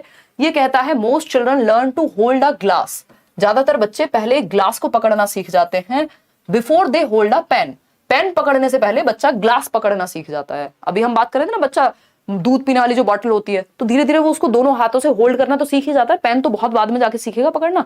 सही बात है कि नहीं है? Which principle of development explains this specific direction of development? ये क्या है? विकास की एक दिशा है, विकास की एक दिशा है ये। आपकी वजह से सीडीपी दोनों पेपर में 28 नंबर आया, अरे बहुत बढ़िया यार। चलिए, लाइक अभी भी आपके बराबर नहीं हुए इतने घंटों से। देखिए, अगर हम बात करें तो अधिकतर बच्चे पेन पकड़ना सीखने से पहले ग्लास पकड़ना सीख लेते हैं। विकास का कौन सा सिद्धांत इस दिशा का वर्णन करता है? पहला है सेफेलोकॉर्डल। भैया सेफेलोकॉर्डल तो हेड टू टो होता है कि पहले गर्दन पे कंट्रोल आएगा, फिर पैर के अंगूठे तक जाएगा वो कंट्रोल, है ना। सर, सेफेल का मतलब ये खोपड़ी, ठीक। Proximo distal, proximity, centre to periphery. Centre क्या है अगर कंपैरिजन में देखें तो? सेंटर ऐसे तो स्पाइनल कॉर्ड है, हार्ट है आपका, फिर उसके बाद का सेंटर कौन सा है? ये शोल्डर्स आ जाएंगे, फिर ये आर्म्स आ जाएंगी, ये कोहनियां आ जाएंगी, फिर उसके बाद ये हाथ होगा, हाथ के बाद फिंगर्स होंगी। तो सेंटर से आउटवर्ड वही तो हो रहा है यहां कि पहले बच्चा ग्लास पकड़ना सीख रहा है, किससे? इन हाथों से, बाद में पेन, इन हथेलियों के बाद आती है ना उंगलियां। तो ये ग्रॉस टू फाइन या प्रॉक्सिमो डिस्टल का उदाहरण है, हमने बात की थी ना अभी। सेंटर टू पेरिफेरी यानी केंद्र से सीमाओं की ओर, जनरल टू स्पेसिफिक जा रहे हैं आप, ठीक है ना। तो ये हुआ पेरिफेरी, सीमाओं की ओर। सीमाएं ये हैं, आपकी उंगलियां हैं सीमाएं आपके शरीर की, मतलब बाहर वाला जो एरिया है पेरिफेरी वाला, ठीक। इंटरेक्शन का यहां कोई रोल नहीं है, एक्सक्लूजन जैसा कोई प्रिंसिपल होता नहीं है। अधोगामी सिद्धांत, शीर्षगामी जब आप सर पकड़ना, सर संभालना गर्दन पैर की तरफ जा रहा हो तब। तो proximo distal gross to fine वाले जगह पे भी यूज होता है, इसको आप ध्यान रखिएगा। Simple to complex, general to specific में भी। सेकंड लास्ट क्वेश्चन है आज का, question number 30th। Which of the following is not included in physical development? शारीरिक विकास में कौन शामिल नहीं है? बताइए।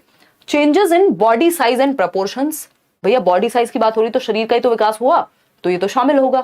Functioning of body systems, body की बात हो रही है अगेन, फिर शारीरिक विकास का ही पार्ट होगा।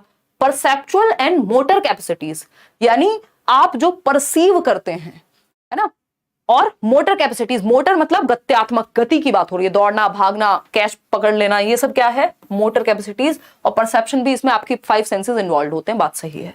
चेंजेस इन इमोशनल कम्युनिकेशन, यानी पहले आप किसी बात को चिल्ला करके कहते थे, आज आप प्यार से ऐसी बेइज्जती करते हैं किसी को अगर आपको कुछ कहना हो कि जिसकी हद नहीं है ना। तो ये क्या हुआ? इमोशनल कम्युनिकेशन चेंज हो गई, अब आपका कहने का तरीका बदल गया है ना। कुछ लोग होंगे गुस्से में, जो स्पेशली पेरेंट्स की भी अगर बात करें, कुछ मम्मियां होंगी जो बात करना बंद कर देती हैं बच्चे से, कह देती हैं आज से मैं तुम्हारी मम्मी नहीं हूं और तुम मेरे बच्चे नहीं हो। और मम्मी अगर 1 घंटे ना बोले तो बच्चा रो रो के बेचारा ढेर हो जाए, ठीक। दूसरी मम्मियां होती हैं जो डंडा लेकर के आती हैं। तो इमोशनल गुस्सा होने पे तो हैं, दोनों ही केसेस में इमोशंस ही हैं, लेकिन कम्युनिकेशन चेंज हो गया इमोशंस का। ये शरीर से जुड़ा हुआ नहीं है, ये इमोशंस से जुड़ा हुआ है। समझ पा रहे हैं बात को? तो ये फिजिकल डेवलपमेंट से नहीं, ये इमोशनल डेवलपमेंट से जुड़ा हुआ है। और यही गलत है क्योंकि नॉट पूछा था, और जो गलत है वही सही है क्योंकि पूछा ही गलत था। बाकी तीनों जो है वो फिजिकल डेवलपमेंट से जुड़े हुए हैं, तो फिजिकल डेवलपमेंट वाले नहीं पूछे थे। उसके अलावा इमोशनल डेवलपमेंट है, वही पूछा था। आज के लिए लास्ट क्वेश्चन, आप इसको होमवर्क में भी ले जा सकते हैं। कल हम पहला ही क्वेश्चन इसी को डिस्कस करेंगे। आउट ऑफ 30 कितना आप स्कोर कर पाए वो भी बताएंगे। द कोर्स ऑफ डेवलपमेंट यानी बच्चों के विकास का क्रम फिक्स हो जाता है जन्म के समय। Can be altered with appropriate support from the environment, यानी ऑल्टर कर सकते हैं हम कोर्स को या क्रम को। इसको हिंदी में क्रम कहना गलत होगा अगर एग्जैक्ट शब्दों में कहें, बट ठीक है, इन्होंने यही दिया है। तो जो कोर्स है, जिस तरह से अनफोल्ड होता है विकास, उसको कुछ हद तक ऑल्टर किया जा सकता है एनवायरमेंट के सपोर्ट से, या फिर यूनिफॉर्म है और same pattern across cultures follow करता है, या फिर is totally unpredictable since it is disorderly. तो मैं आपके लिए थोड़ा सा आसान कर देती हूँ, ए और डी को हटा देते हैं, बी और सी में से कोई एक सही उत्तर होगा। इसके मार्क्स आज आप नहीं लगाएंगे, इसको होमवर्क में रखेंगे, है ना। कल तक अपने सर में दर्द करेंगे कि बी होगा कि सी होगा, और कल हम पहला ही क्वेश्चन इसी को डिस्कस करेंगे, ठीक है ना।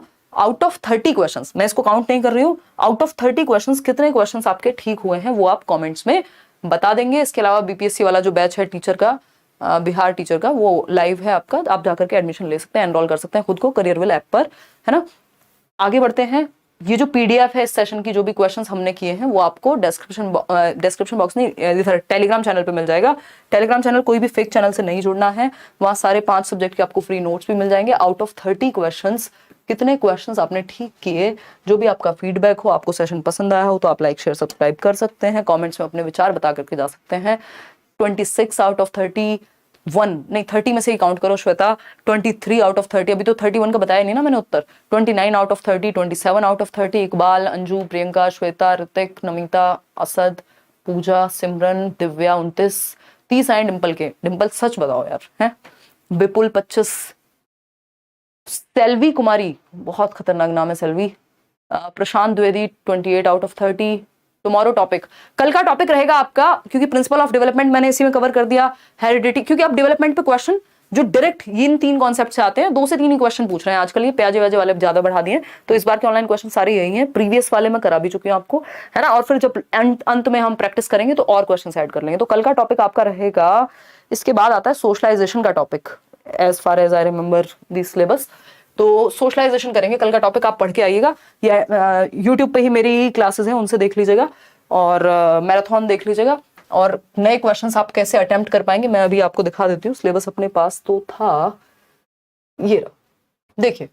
अगर हम बात करें तो कल का टॉपिक आपका, हाँ, ये 3 टॉपिक हमारे कवर हो गए हैं आज के सेशन में, concept of development, principles of development और हेरिडिटी एंड एनवायरनमेंट, बिल्कुल नए तरीके से। और पुराने क्वेश्चंस भी कैसे आ सकते थे, आए हुए हैं, आ सकते हैं, सब मैंने आपको बताया। 4th टॉपिक है सोशलाइजेशन। देख रहे हैं विनोद कैसे सिलेबस याद करके बैठे हैं, तो इतने साल हो गए यार पढ़ाते हुए, सिलेबस चेंज होता नहीं है आपका, क्या करें, बस तरीके बदल गए हैं, नई नई चीजें पूछने लग गए हैं उसी में। तो सोशलाइजेशन कल हम करेंगे, सोशलाइजेशन प्रोसेस, सामाजिकरण की प्रक्रिया, फिर प्याजे वाइगॉस्की एंड कोहलबर्ग। एक सेशन में हो पाएगा तो एक सेशन में, इस बार बहुत क्वेश्चन आए हैं प्याजे वाइगॉस्की पे 2 स्पेशली, कोहलबर्ग पे तो एक ही आता है। तो कल हम सोशलाइजेशन प्रोसेस करेंगे, और हो सकता है कि मैं सोशलाइजेशन प्रोसेस के साथ साथ जेंडर भी इंक्लूड कर दूं, क्योंकि एक ही नंबर का आता है सोशलाइजेशन, तो जेंडर भी साथ में मैं इंक्लूड कर दूंगी, ठीक है ना। जेंडर मतलब लिंग, उससे भी एक क्वेश्चन आता है, इस टॉपिक से भी, तो ये दोनों मिलाकर के 2 नंबर के आते हैं, बहुत प्यारे प्यारे आसान से हैं, ठीक है ना। ये gender as a social construct जो 10वां टॉपिक है, वो इसी में मैं इंक्लूड कर दूंगी, क्योंकि हम ऑनलाइन जो बिल्कुल लेटेस्ट पैटर्न है सिर्फ अभी उसी को फॉलो कर रहे हैं, उसी से आपके प्रीवियस भी पैटर्न सारे कवर हो जा रहे हैं। चलिए टेक केयर, बाय बाय, धन्यवाद, कल मिलते हैं, thank you so much. Like share subscribe आप कर लीजिएगा, कमेंट्स में बता दीजिएगा। आज के लिए बहुत हो गया, बाय बाय, टाटा, अपने घर जाओ, मजे करो, रिवीजन जरूर कर लेना, पीडीएफ में रात को शेयर कर दूंगी, ठीक है।